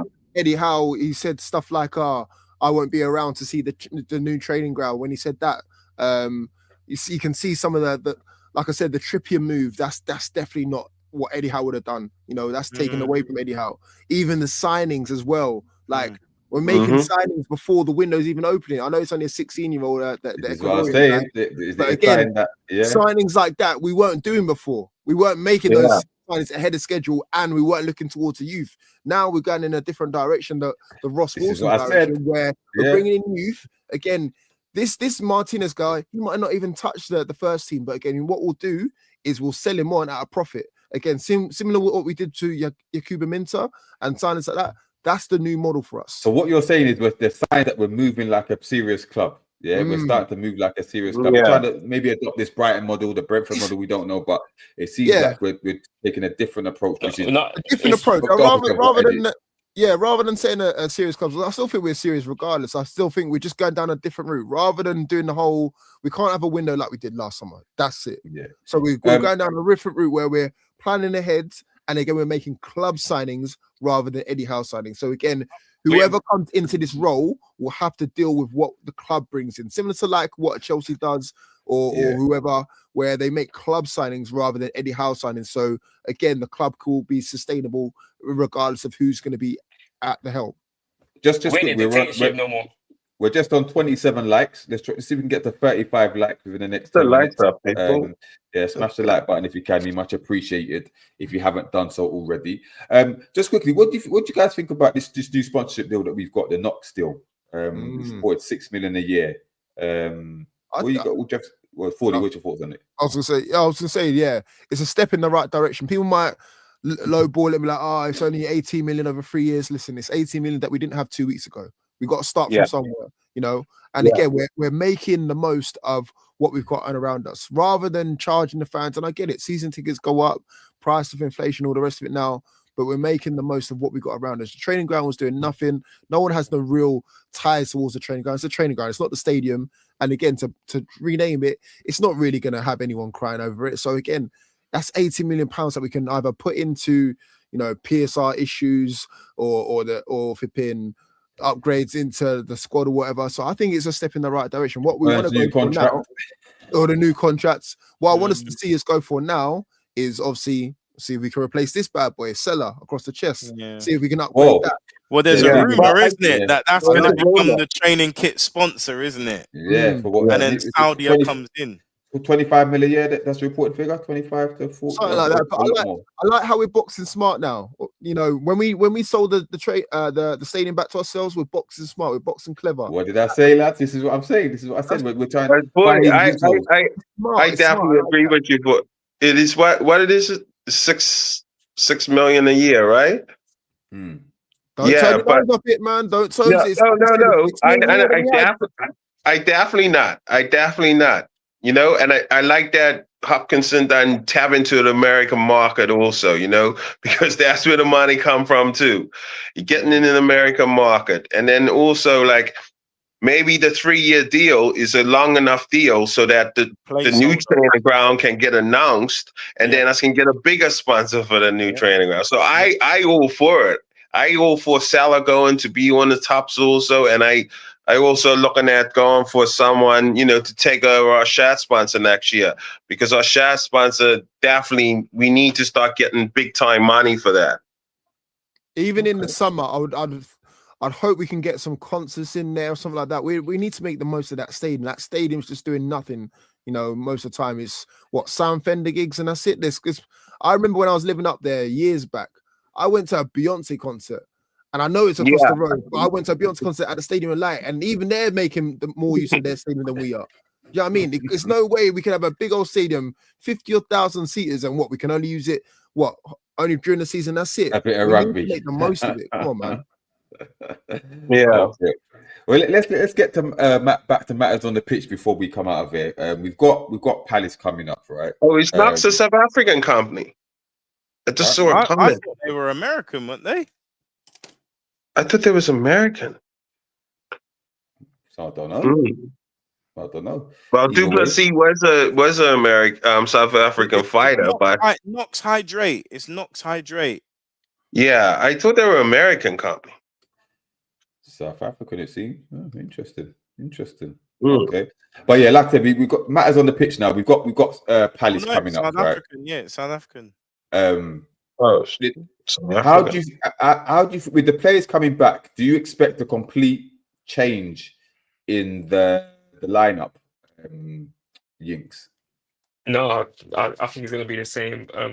Maybe Bruno will be introduced one way or another. I see Watermata starting. Be surprised, to see Watermata starting. I think he'll be the same, possibly, and obviously Livramento playing right back. And yeah, I think, and obviously we know Botman. Botman is injured, so it'll be Burn, Chow, or Livramento. So I think Bruno will be slowly introduced back. It'll be probably Ramsey, Joe Linton, and Tonali, and Barnes, Gordon, and Elanga up front probably. Yeah. What about you, Jefferson? I mean, I haven't heard much about Botman's recovery, but there's always a chance he could play with a face mask on. We've seen players do this, but again, haven't really heard too much about his recovery or extent of the injury. But yeah, I expect Gordon to remain up front most likely, and Elanga and Barnes on the wings, which will be obviously a frustration. You know, Dan Burn, you know, he didn't get that many minutes for England, so they'll see that he's a bit fresher. Lewis Hall got a few minutes as well. Barnes got a few minutes. So these boys have managed to tick over, but Eddie will see them as somewhat fresh, and I think he will continue pretty much with the same lineup. I actually don't think he's going to fast track Bruno in. I think he's going to feed him in. Yeah. You know, Bruno will be, you know, he'll be chomping at the bit to come on and to play a part. But yeah, coming back from that long injury, I'm not sure if he will get a start or even minutes on the pitch. Javoy, what do you reckon? Well, you know, evidence all season that Eddie Howe doesn't change much, does he? So, like, there's not to really be hopeful of him, like, completely changed. And I honestly think, though, Bruno will come straight back in. That's the only difference, is because Bruno going to be knocking on his door, and Bruno's going to be like, you know, I want to get back in here. He want to try get fit, make it for the Brazil squad also and stuff. And I think that he just want to.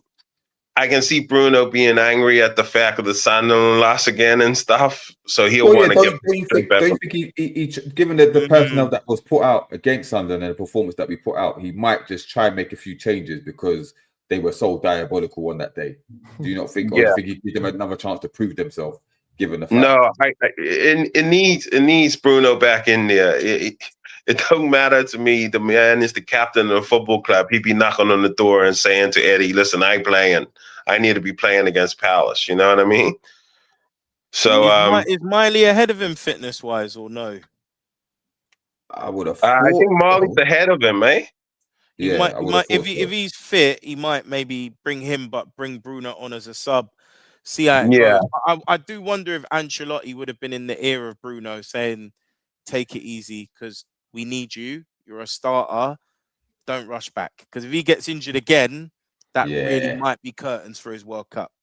Yeah, I understand where you come from, Jefferson, but he's also the Newcastle United captain, and there's nothing that is like showed And he us wants that to get he. his match fitness up as Yeah, well. and I just think he be knocking on Eddie's door and he'd be like, "Listen, I'm playing against Palace, I'm fine," and that's how Bruno did it in the past, So 40, how important is this game in the context of things? Because we've got 7 games left.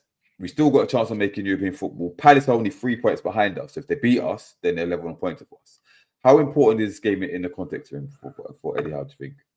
Yeah, it's massive for him, man. Like I said when I first come in here, man, he's definitely fighting for his life, man. He's fighting for his life. I feel like he knows that it's not plain sailing. That credit in the bank that we always allude to is long gone now. That football is cutthroat. And I yeah, feel like even this new guy, David Hopkinson, he's moving cutthroat as well. I like him. I like the way he's moving right now. So I like the fact that he's making deals that Darren Hill, wasn't doing. And now he's putting the pressure on Eddie Howe, just ever so subtly when he's coming out in the media and saying certain little things. So yeah, it's very important. So Eddie Howe can't afford to waste any of these 7 fixtures, even the ones that we probably think is a write-off. We all thought that the Arsenal one's a write-off. He can't afford to write that one either. So again, in order for Eddie Howe to stick around and have a chance of sticking around, he has to win all games, especially this one against the ones that are in and around us, like your Palaces and Brightons of this world. Does he not, just again to play devil's advocate, right? Does he not have enough credit in the bank? Yeah, and I'm saying if he finishes 7th, yeah, does he not have enough credit in the bank to have another goal next season? Yeah, if you put everything into context. D-man, I just think, yeah, if it's by some miracle, by some grace of God, yeah, if we finish 7th in and around that, all it is doing is delaying the inevitable. It's putting a band-aid over an axe wound. And like I said earlier, it's like we're making club signings anyway. So I'm not even if Eddie does stay, the reins have been taken away. The cards have been I don't even think he's trusted with his own bank card, let alone the club bank card. Do you know what I mean? So we are making club signings now. So again, whether we have the whole team full of potential Martinez and football manager, prospects and all the rest of it now, it's fine because Eddie Howe has to deal with it as a coach, not as a manager. All the reins that's been taken away from him. He had too much power in the first place, and we're making club signings now. And again, whoever we're going to get to replace Eddie eventually, whether it be in 2 months' time or 6 months' time, will be there. Trust me. There's someone waiting just for his downfall. Can I add to that point as well? I think what we've got to remember, we talked about Eddie being good at having 1 game a week, right? Now, let's just say he has a decent summer, the club makes good signings, and then he qualifies for Europe again.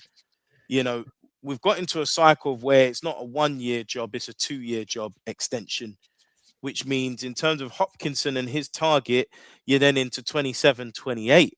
And he's then got less time to hit that 2030 target.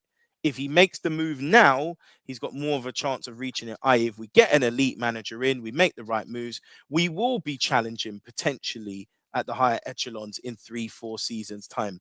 So you have to think it's Hopkinson's reputation as well that is now on the line. So do you think any of this transmits is going to transmit to the players on the pitch? They're not deaf, they're not blind. They see the speculation that's going on. They might even know that Eddie Howe might be going at it in the season. Do you think we're going to see the performances reflected with what's going on, or do you think they're going to give their all to the end of the season? There's a World Cup year coming up. They don't want to get in the summer. They don't want to get injured. Some of them might be playing for a place though. So how do you think it's gonna translate to those on the pitch, Yings? I think you have to contextualize and go back to just the whole essence of the amount of resources that was spent at the beginning of the season, and also the product on the field, and the mistakes and the plethora of mistakes that Eddie Howe has made during the course of this particular season. That's why he's been held to this particular standard. Only because, again, we finished the whole Isaac scenario. again, we won't put blame to Eddie Howe, but we can put blame to Eddie Howe of the Paul Mitchell incident. And I believe that staggered us as an organization. And this is what he wanted. So we were Idi Amin, Eddie Howe FC. And he showed that he doesn't have the ability to especially find the transfers and the amount of money that he spent reflecting when you reflect the money spent to the product brought in, you start to question his ability as a manager. Okay, cool, that was a big mistake, but we can give him that's a big red flag, but we give him the benefit of the doubt. Then we look at the product on the pitch, his inability to make substitutions when it's necessary. And it's not just us watching it, there's also a fan base all over the world watching it. There's also PIF watching the games as well. And also, it's not like our team is riddled with injury. It's based upon this is what Eddie Howe wanted. His And we're starting deficiencies to are see obvious to see. Yeah. exactly. And this is what Eddie Howe wanted. So now we get to a point where it's like, okay, cool, Eddie, we've given you the money. You obviously we've given you a lot of money, especially compared to your peers, and you can't beat them on a standalone game. So why are we now going to now trust you in dealing with this low block situation? Has been a persistent issue. You still can't deal with it for the past 2 to 3 years. Why are we going to give you more money to a situation that you can't deal with? Yeah. So this question from Ginger Hoskins, would you take Poch to develop the youth? How about Pochettino? Would he be an adequate replacement? Because he'll be looking for a job probably after the World Cup. What do you reckon? Anyone would take Poch? I would. I think he's definitely on the list. One of the names on the list. I think now that Tottenham have gone down the De Zerbi route, I think he's now looking for a way back into club football. Obviously, it's not worked out for him in his previous roles, but he still has. Oh God, I'm going to use it again. Credit in the bank, especially in England. And I definitely think so. We need someone that's able to work with youth. You know, even when I look at Eddie, I don't even think he wanted to have Lewis Miley in the team. He's clutching at straws in terms of bringing Lewis Miley into it. So I think we need a specialised manager who's good at incorporating youth and blooding them into the first team. And I think Poch would definitely be a front runner for the potential Newcastle job, man. Okay, so what about Poch or Iriola? Who are we going for? Still Poch, I think. You know what? I don't know who would be the manager. Not for me. I don't know who I'd go for as the manager, but I just want to say, like, there's a lot of things that happen behind the scenes that we're not aware of, but we can infer that occurred pertaining to Eddie Howe. In reference to the whole Paul Mitchell situation, I don't want to go in depth to to the Ashworth scenario as well, but there's a lot of things that are going on behind, even the whole Ryan scenario, whereby they've come to Eddie Howe with players, and he said no. You know, not selling Trippier at the right time. So Eddie, we have to find a manager that is good with dealing with a large amount of players coming in and also a larger amount of players going out, especially for the project that we're currently in at this moment in time. Because again, we need to be able to build our revenues so that we can one day be at the place where we can actually, be a Man City's or be a Chelsea. So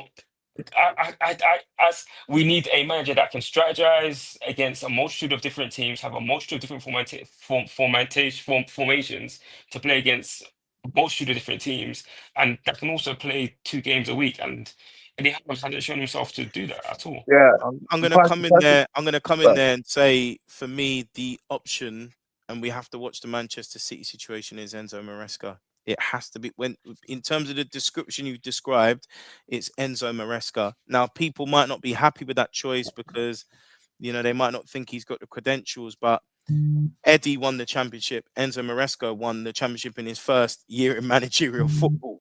So he's already matched him there.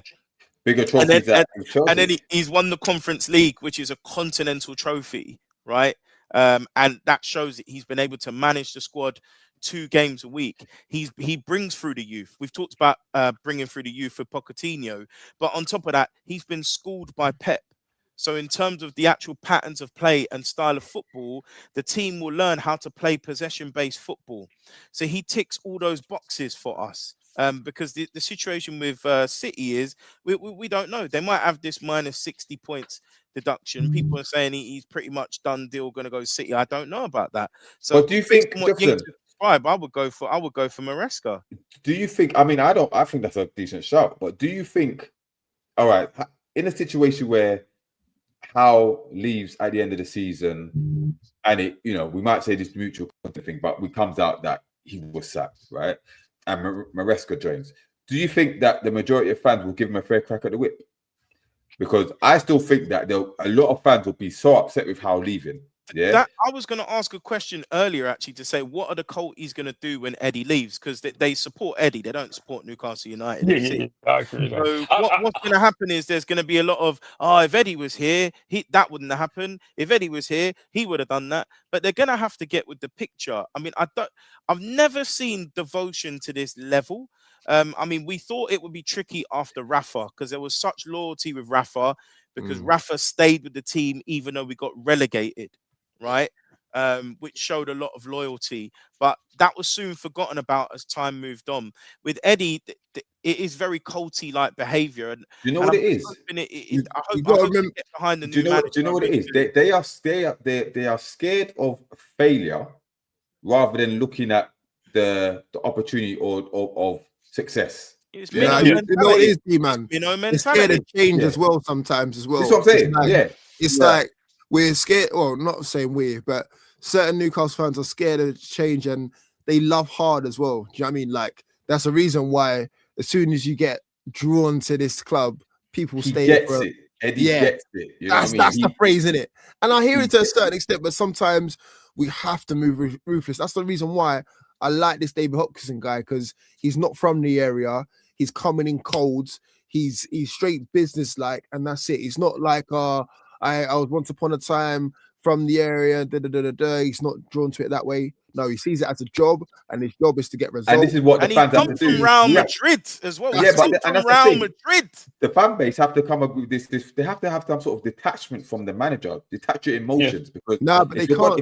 But the thing, if we're going to go to a bigger club, that's what we have to do. We can't have this village mentality of, like Jeff said, the village mentality of a club where, you know, it's all encompassing. Like it's like a fishbowl. Like everything has to be so insular. No. Yeah, but that's like Liverpool is the same. Liverpool is the same. But Klopp earned that, and Klopp, there was a reason, bro. No. Even before that, Liverpool and Newcastle, the thing they have in common is that they support their managers, and they bleed into their managers. That's the only difference. No, listen now. Their managers bring success. It comes hand in hand.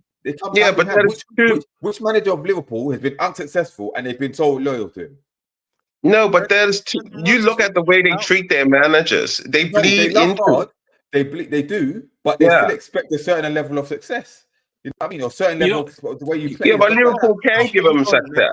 You know what? I actually believe the issue is that I think a lot of as I think Jermaine Janus pointed this out, that Newcastle is a fishbowl within itself. So they're incumbents within themselves. They haven't actually realized that Newcastle is actually a nationwide team, and it's always been a nationwide team for the past. A majority of us here are from London, and we support Newcastle. We're not. Yinks, I've got to stop you on that one, bro. I still feel like we are living like a local team. Like hear me out.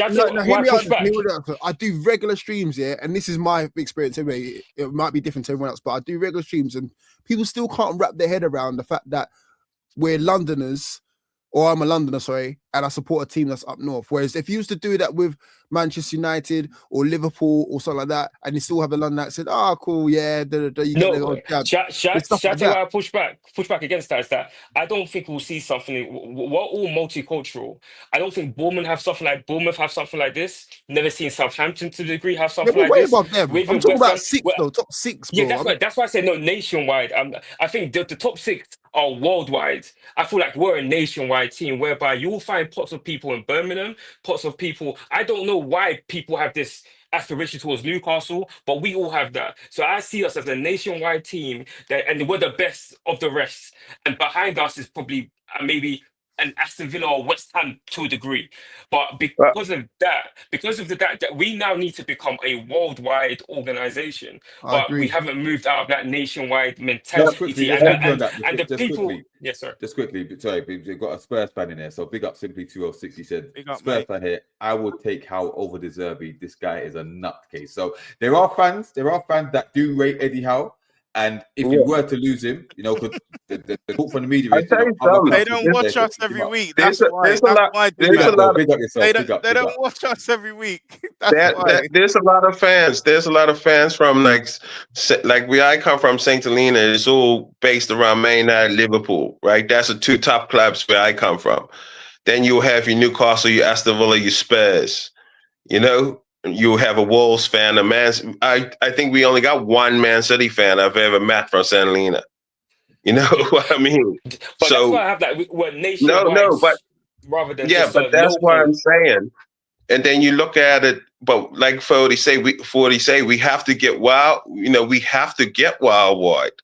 Mhm. That's it. And the Yeah. only way to get wild wide is not having we all in agreement, not to have Eddie Howe in charge, because he's not a wild. No disrespect to Eddie Howe, but he doesn't attract wild wide audiences. I tell you that now. Yeah. But all of those fans of those clubs from where I'm from, they absolutely think Eddie Howe's a really good manager, because Newcastle, they honor the way Newcastle's doing it. They doing it the right way, and they ain't doing it like a Man City or a Chelsea. But that is holding us back, where we want to fast track things, you know? That's why the next manager. We're a nice club, innit? We're a nice club. He's a nice guy. Yeah, that's what people see us as. Yeah. We're not a threat yet. We're not a threat. If you had dare I say, a Jose Mourinho or someone like that, yeah, then we'd be seeing. Flip it. First of all, no, I don't want it. I don't want it. Yeah? What I'm saying is that we will be seen as that kind of like nasty kind of like, yeah, we're here to be recognized kind of club kind of thing. That he brings that level of That's what I want. exposure, should I say? You know, See, But with Jose Mourinho, commercially, I don't want it. But commercially, with Jose Mourinho, we will be projected. Like Jose Mourinho is a brand within himself. Newcastle will be seen on a different level immediately. But just having Jose Mourinho as a manager, to the point where I feel like we may ascend, not maybe revenue-wise, but in terms of stature, we'll ascend Spurs immediately with Jose Mourinho as a manager. You know what? We're agree. not clever enough, because remember Chelsea, when I think they got the Man United guy, was it Peter Kenyon? They got Peter Kenyon from Man United as their chairman or whatever. He started taking them out to America every year, so they blew up. Because you know, like Man United and Liverpool dominate Asia, so they done like endless cycles of the USA before they went to Asia, because they had to like build. And I feel we've been very naive. For example, we signed Park Sung-soo.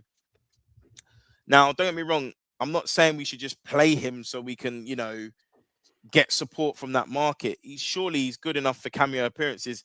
That sort of thing helps. Could we have signed a player from Asia? Might that have helped?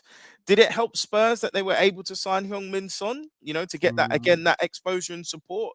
We have to be smarter with these kind of things. And you're right, Jefferson. Even him just wearing the kit and selling the kit in Asia would make us, stand out. And look at Chelsea. A lot of that had to do with Mourinho. They signed a lot of black players and a lot of African players. Players with worldwide appeal. But if you look at, your Salomon Kalous, your Didier Drogba's, these guys were big in Africa. So all of a sudden, they support Chelsea straight away. I just have to read this comment from Willie, who said, Eddie Howe gets no panties wet. He exactly knows. He's fishing. He's really sorted, man. If Howe had Mbappe, he would play him like Gordon. 100%. That's why I said earlier. That's why the next signing is next manager, is so crucial. So crucial. I agree with Jefferson on the next manager. Maresca's a good shout, Jefferson. Maresca's a real good shout. Just for 2-3 years, because Maresca's ambitious and he'll probably go to the next level as well. I don't think Maresca's big enough. Now, he would fit. I don't think Maresca's big enough. I think Mourinho, he is the prodigal son after Robertson. Like, as much as people may not like him, in terms of the shallow, in terms of what he brings as just a human being, he is the prodigal son after this is Newcastle was somewhere that he has to come to. You know what I mean? And bring him in it, because if we're gonna leave St. James's Park, he's gonna burn it to the ground anyway. Yeah, so bring him if you want to do that. To be fair, one more thing. We say that we're not worldwide, right? But like we've got Travoy here. we got Yeah. Grant, we got Pont Mags, we got William, we got Steve, all from America, who are all Toon fans, and they're all from different parts of America. You know. Yeah, Yeah. but we're still. That's why I say we're national wide, because essentially we're still pockets of areas, but we're not local in any way, shape, or form. You know what I mean? Well, in terms of like Northeast, we dominate the Northeast, and then that's also seeped into the national aspect of the country. Like you'll find a Newcastle fan in you won't find a Southampton fan in North London unless you're born in Southampton. I've never seen anything but. In South London, anyway, I've never seen anything outside of, like, obviously Well, we're niche, but Jinx, there's like, when I was walking through Cape Town, I saw some Newcastle shots walking in the middle of Cape exactly. Town. But you know what I mean? So like a few places up in like America, especially I think like Poland, Serbia, because of where did Mitrovic come from? Serbia, right? Yeah. Yeah. So we are out there. It's just that, not on the scale as a Man United, Well, Liverpool, or Chelsea. That Bobby Robson season has done a lot for Newcastle, which has ascended the local community. That Bobby Robson stint has done a lot. That's like Leeds. I know Leeds I know Leeds were successful early years, but they broadened out with that one Champions League campaign. They got to the semi-final. A lot of people supported them just because of that. Yeah. The exposure they got from that alone, They're a good team too. Lion Point said, if we sign a big American player, for example, how do we convince those who became fans because of it to stay? Once Son left, so did 80-90% of the Korean fans. Yeah. Boy, maybe that's not the whole reason why they left, because Spurs are, anyway, it is what it is. Coroner said the Jose Low block. He said the Jose Low block would where is it? You see, that's the other thing, D-Man. Our football has been diabolical this season. We don't play good football. And to be honest, parts of last season, we didn't play good football either. And that's another thing where I'm looking at, do we have a manager that can actually make us improve our style of football? That's really important to me. Season. Whoever comes in has got a big task on their hands. I mean, they might have managed to spend, like I said, they've got to improve the football, maybe convince one or two players to stay, and improve on this season, get us European football the next season. So I'm gonna jump off in a minute, guys, but can I tell you a story, right? On St. Helena, Ireland, we were watching cricket, we watching the local cricket one day, and we have a TV by the bar that was showing Man City versus Man United, right? And one of my friends is a big Man United fan, and his son is a massive Liverpool fan. His son, who was at the time was like 4 or 5, and he had a full Liverpool kit on. And I was like, geez, you son support Liverpool? He was like, yes. Because when he told me a story that when his son was watching Man City, when he was watching Man City play Man United, that Man City wouldn't give him the ball. That's what he was saying to his dad. So he decided to go to a team that used to hold the ball. That is what kids out there look at now, how you play football and how you hold possession football. That's how you get new supporters. Well, how do we've got to become a fashionable club as well outside Newcastle. We've got to urbanize our club. How do we do that? Yeah, that's what I'm saying. I think, like, if you look at a team like Arsenal, for example, anytime they do a kit launch drop, it's a movie. It's the way they sell the kits.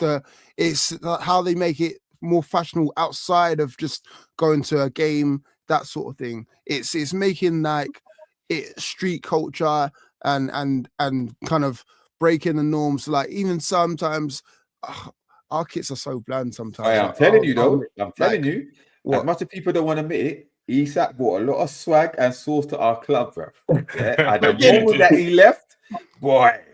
But that's what I'm saying. We need players like him, like Alisson Maximin. Again, look how many people are wearing bandanas, black and white. Do you know what I mean?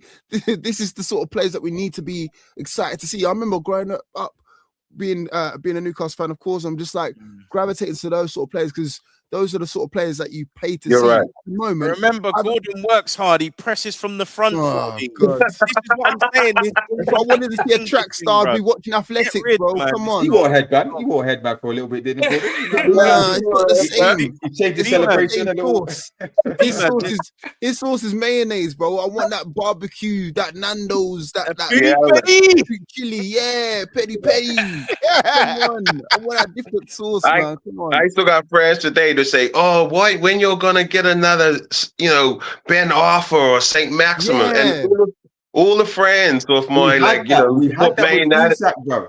Isak had everyone doing all of that. Remember that? You'll need another one of them, like who gonna bring the crowd off their feet. The best one of the players I watched went to Arsenal once, Alexis Sanchez. He got fans off their seat when he went to Arsenal. Remember, he was phenomenal for Arsenal, and that's how they attract fans. I think the only one we've got right now is probably Bruno, just because he does this. Right, come on, we need more than shirt pumping.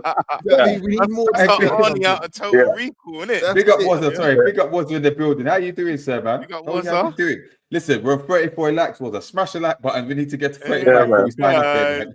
I was going to say there was a couple of comments. Coronord, he's a South man. Yeah, Big up Stockwell said, Coronord. innit? Big up Coronord. Stockwell.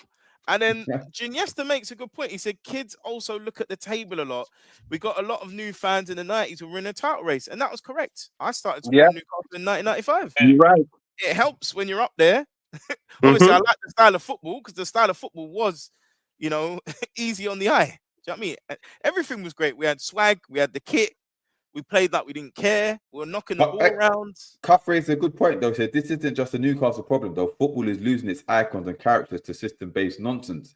Hold tight, Ryan Cherky. Yeah, you see the show that Ryan Cherky's putting on against Arsenal and Liverpool. That's what the Premier League needs. Yeah, and also remember, I don't know if you lot saw Cafu's comments a while back about the Brazilian national team. I saw that, man. They've lost all their flair and technical ability because all their players play in the Premier League, where they're like robots. You know what I mean? So it's like, Did you see Roberto Baggio's 900 report when he was like, Italy, the reason why they're doing so bad is because they're so systematic as well, part of his report. Yeah. It's true. And someone said, ex-Italian player said, Yamal would be playing in Serie B if he played in Italy because they don't like creativity, bro. They stifle it out of you. Like it's all around the globe. The only team that I can say they got really ball play. Obviously, you got Yamal, you got some of the Bayern Munich players. You got Elise, them kind of players there. But in the Premier League, you've got what? Turkey.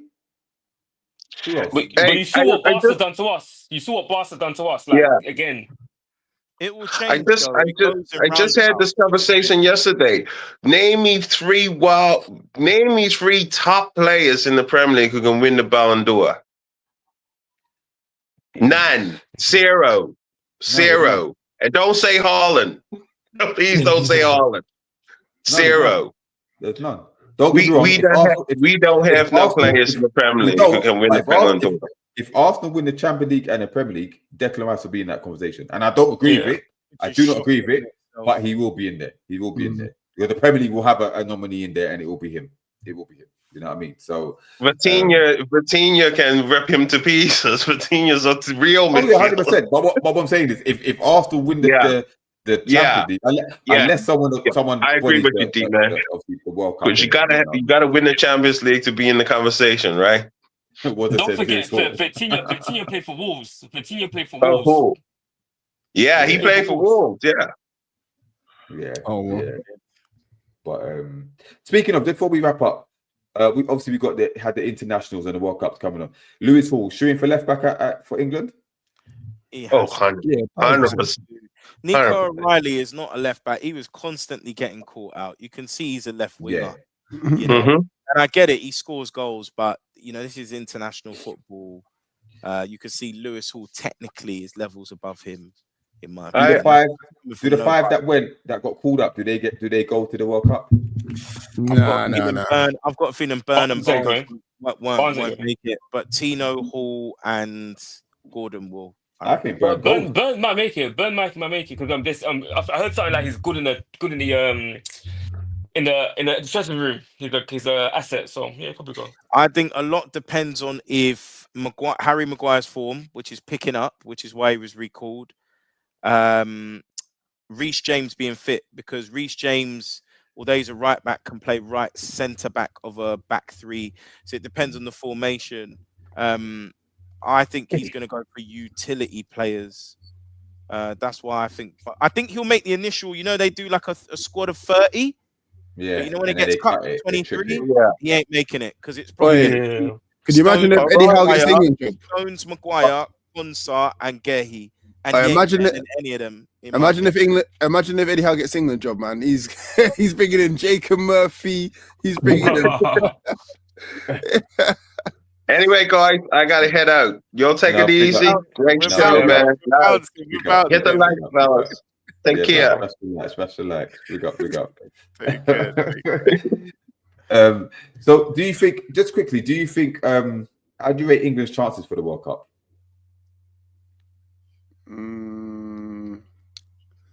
Semis at best, I think. Maybe, yeah. Yeah, I think quarterfinals. I don't think they're gonna get it further than that. Obviously, Tonali didn't make it. More time to negotiate a move. Do you reckon? Do you think Tonali, that plays into our negotiating hands? We're going to get him done early. Do you think that gets done early? We agree he's going, innit? Tonali's going to go. Yeah, he's going to buy him. That's the issue. We're not going to take a low fee for him. So I think us as fans, we overinflate a lot of those players' value. How much would you sell Tonali for? And if I say here 100 million, he's not worth. No, I think 80 would be fair for Tonali. 80, 85. Yeah. What? Remember, guys. Declan Rice from West Ham went for 105. Yeah. Caicedo from Brighton went for 115. Right. How old were they? Tonali, who had previously won Serie A, he was AC Milan's captain, and then has come to us. So How old was they? How old was Declan Rice? Was he 25 or was he a lot younger? 23. I don't know. 23, 24 was he? 24 maybe? Yeah, about 24, I reckon. You have to look at the fact that we paid 55 for Tonali. Exactly. And that was before inflation. So to only get 80 million is not a good flip. Like we need to get more than that, man, for sure. Yeah, So you reckon close to the 100? Close to the 100? Of course. I don't think teams like that dumb no more. I think a lot of teams. Mentioned two. Enzo, how much did Enzo go for as well? 120. Enzo was 100. 116 or something like that. Yeah. No, I don't. I think teams are not dumb no more. They're gonna spend so much on a player when they can find another player for a lot cheaper. I can't see that. Someone as good as I don't think Tonali's been great this year to command up to 100. Yeah, I think 80 to 75 makes sense. 75. We bought it for 60 something. 55. So only 20 million. Yes, man, come on. Well, I'm not leaving you in my finances. Right, 20 mil. But I don't. Newcastle, I don't think we're in a place where we can Why not? I think gone are the days where we're going to charge so much and teams are going to walk away. I don't think. No, but I think we're in a position to keep Tonali. We can keep Tonali. If we sell Gordon for 70 million, that's more than enough. We need to sell one big player. Yeah, but the Isak situation will happen again. I think Tonali and Gordon are going to do exactly the same playbook Isak done. No. The difference is we're going to get rid of Gordon. I think we'll get rid of Gordon. Tonali, I still believe if no one will put the price tag on him, but I think he will be okay with one more season out of loyalty if it comes to it. If it comes, I think he wants to go, but I don't think he's going to kick up a fuss like Isak did. I don't think that's in his character. Gordon won't need to, so we'll sell him. People like Newcastle are in the worst place to negotiate with anybody because of the whole PSR issue and the fact that people know we have to sell and they're going to take advantage of it and they're willing. And I think a lot of teams will be willing to step off. I'm like, you know what, we're not going to go and negotiate. You're not taking the piss. I don't think we're at that place no more like it was a couple of years back, whereby like. Don't think we're there. I think we have to go. Just a bit above. 120. We got 120. You're forgetting. People are trying to say 150 or he's taking the reserves. I feel like with I think the Isak situation was fair value. Remember, Isak was 125 and he just finished We just got into the Champions League. We won the Carabao Cup, and also I think it was just 24. Sorry, and yeah, I think that plays into everything. And he was second behind Haaland. I feel like Tonali, especially in that centre midfield, and also striker, as the striker is a specialist position. I feel like Tonali, he's better than a majority, but he's not the best tool No, in the but Premier but, League. but you look, but like his Jeffrey said, on our side, his though. agent will be saying, look at how he plays for Italy. He got a goal and assist in the week, by the way. He will Yeah. say he can be deployed in a different role. Look at how he's played for Milan and look at how he plays for his country. and also But- Jefferson mentioned Declan Rice, but you also look at Caicedo, Enzo Fernandez. That's what you're going to pay for a top quality midfielder nowadays. But they were 21 when they left. They were 21 years. They were 21. Like Caicedo burst into the Brighton squad. Enzo Fernandez won a World Cup. Not to say But none of Tonali's them not were a worth great that player. money. None of Yeah, them were Enzo worth Fernandez but- wasn't proven at the time. Yeah, but Caicedo to a degree, I would argue that because of how young he was and how pivotal he was at that Brighton in that Brighton squad, that there's a reason why you can justify that particular price because you're paying for potential. Tonali's not going to get any better. Tonali's not going to get much better. Brighton finished sixth that season, and Tonali everybody I said knew it was- that Brighton had only paid £4 million for him. Caicedo was paid 21 years old. Yeah, but they paid $4 million and they got 116 million for him. That is not a fair price. That's not a fair price. That's not a fair price. That's extortion. I'm not negating that, but Caicedo was only 21 years old. Also, I think that was the year Declan Rice just went as well for 100 million. Hence why they were able to compare and contrast. Like, okay, cool. Well, if Declan Rice went for this particular amount, then that means Caicedo must be a bit more due to his potential. So again, with Tonali, he's coming to the end of that particular potential. I genuinely believe that Newcastle, because of how poorly. He's 25. He's 25. He's young. But the problem is, though, I genuinely feel like the way that we play Tonali is not to his best position, if I have to be honest. I don't think he's a deep right. So lying other teams will see that this again, what he does for Italy, they'll say, okay, it's there, the potential's there. I remember, look, he played last season as well. He had a very good season last season, so he's allowed to have maybe a league title with Milan. He's shown. And look who he's playing under. You know what I mean? So these things have to be considered. But Ginny has to raise the point. Do you think Tonali's history with betting will play a part in and make clubs cautious? Nah, man. He's shown he's got over it because there were still clubs interested in signing Paqueta, weren't there? Despite his dodginess, I don't know. Yeah, but like big up Phil. Phil said Tonali is only 25, 26 in May, in his prime years. So big 5-year contract. Big 5-year contract. Whoever wants to sign him. Yinks, man. Listen, I you're not in charge of finances. Relax, bro. Relax, bro. You're not in charge of finances. Making 20 million on our star player or one of our star players is not a good flip, man. Nobody can justify him being. Nobody can justify Tonali being worth 100 million at this moment in time. Nobody can justify it. What do you mean? No one could justify Enzo Fernandez move for that. Declan Rice. Fernandez won the World. Fernandez just won the World Cup with Barcelona. Sorry, with what's their name? With Argentina. What's his name? Declan Rice just won the Europa of the Conference League with West Ham, and obviously he's an English player, so you got to add English ball as well. So we add English stats. And Caicedo, yeah, that was last year. That was if he said Tonali 100 million last season, I'll be like, okay, cool, you can build that narrative. This season, teams are not going to try sign him for 100 million. I don't believe it. But don't you think, Yinks, even from a starting point, if we say we want 100 million, because you just talked about 150 million for Isak got us 120. So if we use 100 as our starting point for Tonali, we could get 85 mil. Which 75 to 80. I think we're going to see 75 to 80. I honestly, unless we will be robbed if we accept 75 for Tonali. Unless he kicks off, we're not selling for only 20 million profit. It's not enough. Okay, cool. Who is in that 75 million range, 70 to 80 million range in a Premiership at this moment in time? That's Man United overspend all the time. Man City, well, in fact, not Man City, because Man City, but Man United. If we're gonna sell to Man United, and I know they want Bruno as well, they can have Tonali. But again, we overcooked them. Listen, I don't think United are that stupid. United have made their mistakes. They've made their mistakes. Inflation is a big thing at the moment.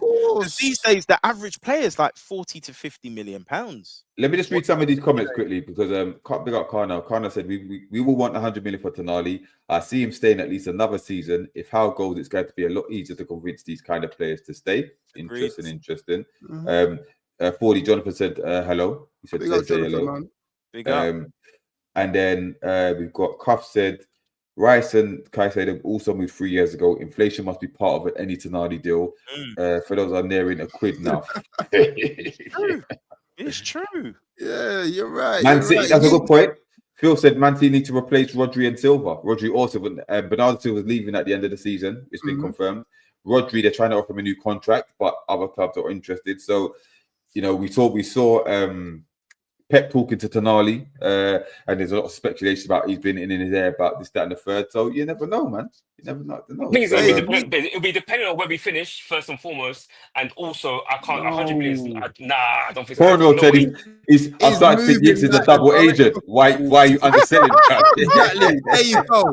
No, that's exactly what I'm saying. Because I was the same person that said Isak is going to go for 125, and I heard loads of fans saying, either 150 million or he's going to stay in the reserves. No one can. I know for a fact Tonali's not worth 100 million. I don't care what anybody says. He's not done anything. He doesn't have to be 100 million. It's what we felt worth. All right, let me just say something. Okay. If you think Giggs is a double agent, smash the like button. Smash the like button. I want to see something. Smash the like button. If you think Giggs is a double agent, move like a double agent. Smash the like button. It's because you're not in your robe today. It's because you're not in your robe today, mate. I know, but I know I'm gonna come back and be there, and I was right. You know what I mean? Tonali's not worth 100 million. I'm so sorry. He doesn't have to be worth 100 million. As long as we get 100 million for him, that's what we put on him. Look, the amount of play. All right, look at this. No, wait. Was Vissa worth 55 million pounds? We were dumb enough to pay that money. We had to pay 55 million pounds to prize away. Was Voltamada because he's a striker? No. Because he's a striker. It doesn't matter. Whatever people. Yes, it is because they're striker. People will put more premium on a striker. No. You talk long enough. You talk long enough. Listen. Whatever clubs put on their valuation, they have to pay. The other party has to pay. I'm just giving you two examples. We got Ramsey. Was he worth 45 million pounds? No. Is he still worth 45 million pounds? No. So again, if you say Tonali, put it into context. 100 million, Put it into context. Ramsey was only bought for 45 million because Eddie Howe is atrocious at these negotiations. Hence why we spent 55 million. He's worth 45 million anyway. He's worth it. We also spent 65. We also spent 65 million for Elanga. That's the point. Hold on. If a person wants something, this is how buying and selling works in life, just in general. If someone wants something and you put a value on it, you pay for it. Whether you kind of do the whole, I don't want to.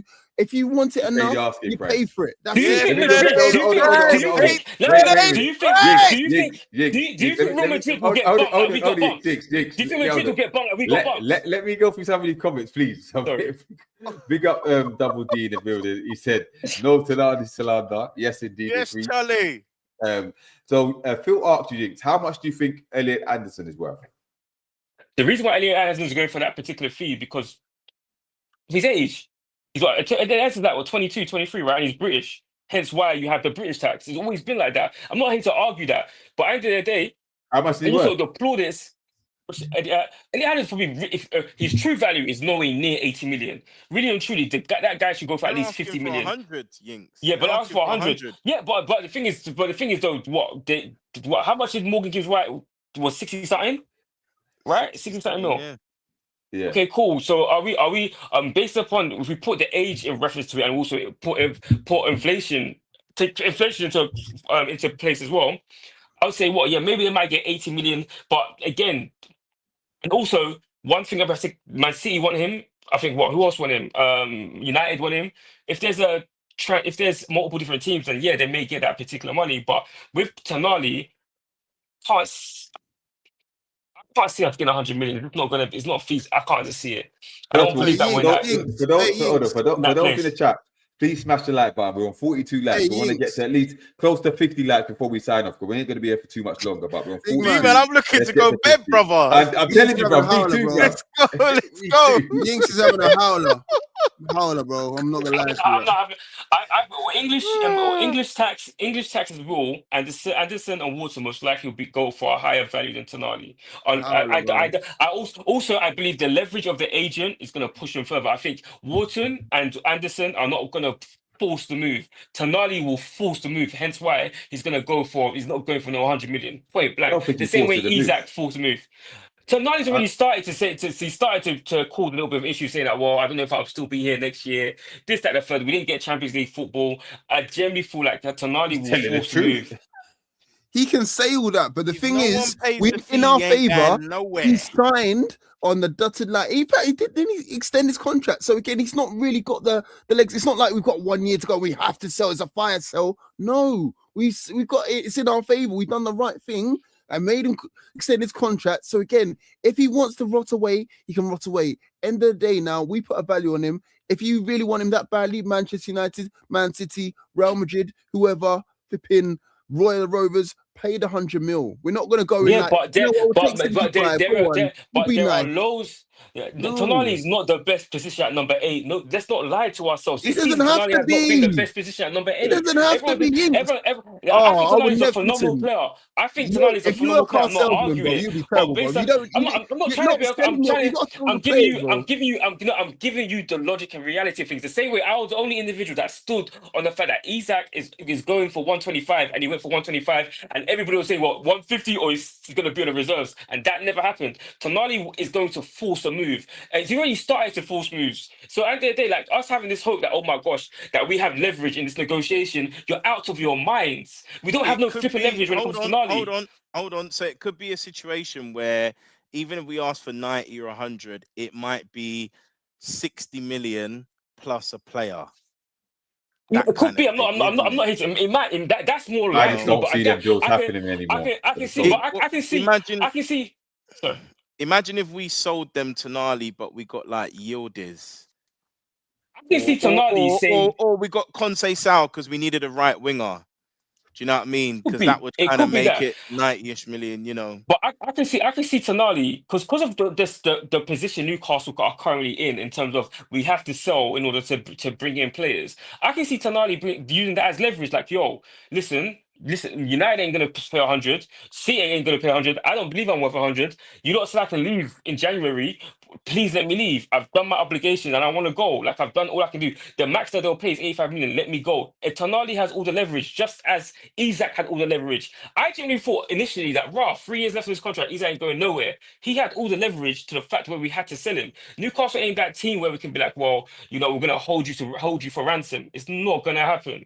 I think Man United might pay it. I think Man United That's the might pay it. problem. That's the thing. We got 130 million. It's not like we scrimped out and said, "Oh, you know what? We have to sell him. It works in his favor. Get 75 million." No, we sold him for 130 million. We batted high. We said 150. We met in the middle because again, remember when Liverpool were trying to lowball us saying 100? They tried to go 100, we met in the middle and we met at 125. So again, similar to what Jeff was saying, similar to what I'm saying. If we say 120 and they knock us down to 100, that's 100 mil, not the That's 75 never gonna happen. million 120 profit, million for Tonali. Please, Listen to what- if Jinx, 100, Do you know what we're gonna get? Do you know what we're gonna get? We're gonna get Listen 90 to the plus words. add-ons. 90 plus Listen to the add-ons. words. we're not gonna said, get no 90 plus add-ons. Man United Yeah. will pay it. Jinx, Man you United will pay it because they You work paid in what, sales, bro. 74 You for don't ever say Sesko, what innit? you exactly want. You say higher, and then you meet in the middle. I agree Well, with that's that. what I'm saying. So if you say 120 and they say he's not worth 120, then you get 100. You don't go, What? oh, we'll take 75. Then we're like, oh, that's kind of easy. No, we'll go 65. You know what? 65. You know what? Do you know what I mean? And- For a player that we've had for 3 seasons, one of them that's been out for betting, and he's qualified for the Champions League twice, won a cup with us as well. 20 million profit? That's nuts. I'm just trying to say that the only teams that get to play the real value for players are Real Madrid and possibly even Man City. What world do you live in? What Madrid have recently PSG? teams PSG to a degree.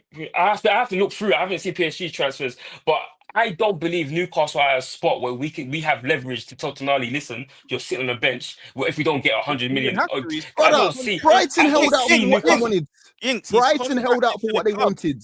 Brentford not held out for captain. what they wanted. With Belabor. No, I'm just saying in general. Look, Brighton held out for what they got for Caicedo. Brentford held out for what they got for what's it called? Cunha, not Cunha, sorry. For Wissa. Bremo, Vissa. They held out because they don't have all we to got sell. to do, Yeah, but all we got to Yeah. do, if we sell Anthony Gordon, we're in a very good financial position. We do And you not won't need have to to sell. We don't have to sell. So unless they're going to come out and stump up the proper money, it ain't going nowhere. It's simple. Hey, So, D-man, put William Nah. Smith's comment on there because I want Yinks to read it out. That's what it's called. Negotiation. Negotiating. It's not You called. don't- It's not you called. don't I'd say- like to you don't negotiate go to to- go to sleep. What? No, you don't go to Yeah, a club and true. say, what do you want to play? What do you want to pay for them? You say, this is what we're selling for. This is better than Yeah. Chisora and Wilder. You don't do that. And then when they're like, you know what, we can find another player cheaper. Then They'll go. go cool. That's what I'm trying to say. Then I've heard, and then when You named multiple Tonali, clubs that want him. and then when You Tonali's named multiple like, clubs that want listen, him. but when Man Tonali's City like, wants listen, him. Man United wants him. the Real reason Madrid wants him. why Arsenal wants him. the reason why Isaac had all the leverage was because he said, yo, you lot are getting 125 million from me. That's good enough. Why are you not taking the piss and holding me to ransom? Tonali will do exactly the same thing. Like, yo, I'm worth 80 million. You're getting more than what you're supposed to get from me because this season, Tonali's not played like 80 million signing at all. If we're talking about Bruno, but I to be hate fair, that. Tonali with ain't played Isak, like 80 million signing. Isak, we doubled our money. That's why he said, you know, We let us go. doubled, we If we flipped. double our money for Tonali, then we're talking. That's a what we're flip. talking. You think? the other So thing as hold on. well- Listen. Tonali's agent seems like a ruthless mother of effer. He's causing an issue in Ruckus. You really think he's gonna sit there and be like, "Rah, you lot are holding up 100 million. Listen, get 80 million. Your palm, you made a profit. Keep it moving." Tonali's agent seems more a lot more Remember ruthless than also- Isak's agent. Who calls the more shots? Think We about own it. him. He more works for clubs- us. We I don't own want you, him. Pierre, that own you. interested, the more clubs that are interested, the higher the price goes. Because as it stands, Juventus, Man City, Man United, Real Madrid, and Arsenal are all Liverpool interested. might come in for So him. whoever Chelsea will bids the probably come in for highest him. or gives the club the best deal will get him. They're not It's going to just- pay peanuts. It's There football are better eBay. players. It's football eBay. There are Listen, better players who have played a lot better than Tonali this season. Who it are might worth more. be, but again, people want him. So Hey, it's listen. football eBay. We put our price bid. We not said we didn't say pay us what you want. Leave a little change at the door. We say Listen. we want this bid and that's it. 150 That's the bid. minutes. Listen, Right. I'm gonna put this on record. Tonali either at lowest 75, at highest 85. No, And that will lowest be 70, highest 85. That will be No, clipped. Don't worry about 80, it. 80, Listen, 80, 70 on to that- 80. That's it. Okay. And on that note, yeah, 12 rounds done. Yeah, we're done. Yeah. So Yinks is a Sunderland fan. I've guessed it. That's it. That's it. He's been converted. He's been converted. I've never Please, that's it. Hey, get that on there. I am DST. Yeah, he's not selling my What? car. I'll tell you that. I don't want you to sell anything for me. Don't sell me a dream. That's it. Don't sell me a holiday. 70 Don't to sell me a 80 car. million. No, nothing, bro. Don't sell me nothing. Because again, Listen, you wait. selling horror. wait, horror. people- 70 to 80 million. Don't Wait, sell wait, me I stand by nothing, it. bro. I'm trying to Don't go to tell me bed, nothing. boys. I'm trying to go to bed. It's late. Yeah, so listen. Thank you for those for joining. Thank you for those in the chat. If you haven't liked the sister stream, please like. Please leave a comment about 40 and Yinks' battle once the stream's ending. We much appreciate it. Yeah, we've been there for 2.5 hours. Yeah, 2.5 hours. For your viewing pleasure. For your viewing pleasure. But listen, we're going to be back to review the Palace game. Hopefully celebrating a win. More likely Hey, celebrating put a Phil's draw. comment on there. Put Phil's comment on the screen. Just one That's time. Sunday, innit? Sunday, innit? Put Phil's comment. Jesus Christ. I listen. Jesus. No, but the thing is, when I'm 50 right, naira. 50 naira. when I'm right, we'll come back to this conversation. Listen, I'm When trying I'm to go right, for we'll come back to this real. conversation. I'm trying to go. But listen, thank you all for joining. Yeah, like, subscribe. We'll be back on Sunday. You don't need to come on again. But listen, we're out. Peace. Peace. Peace.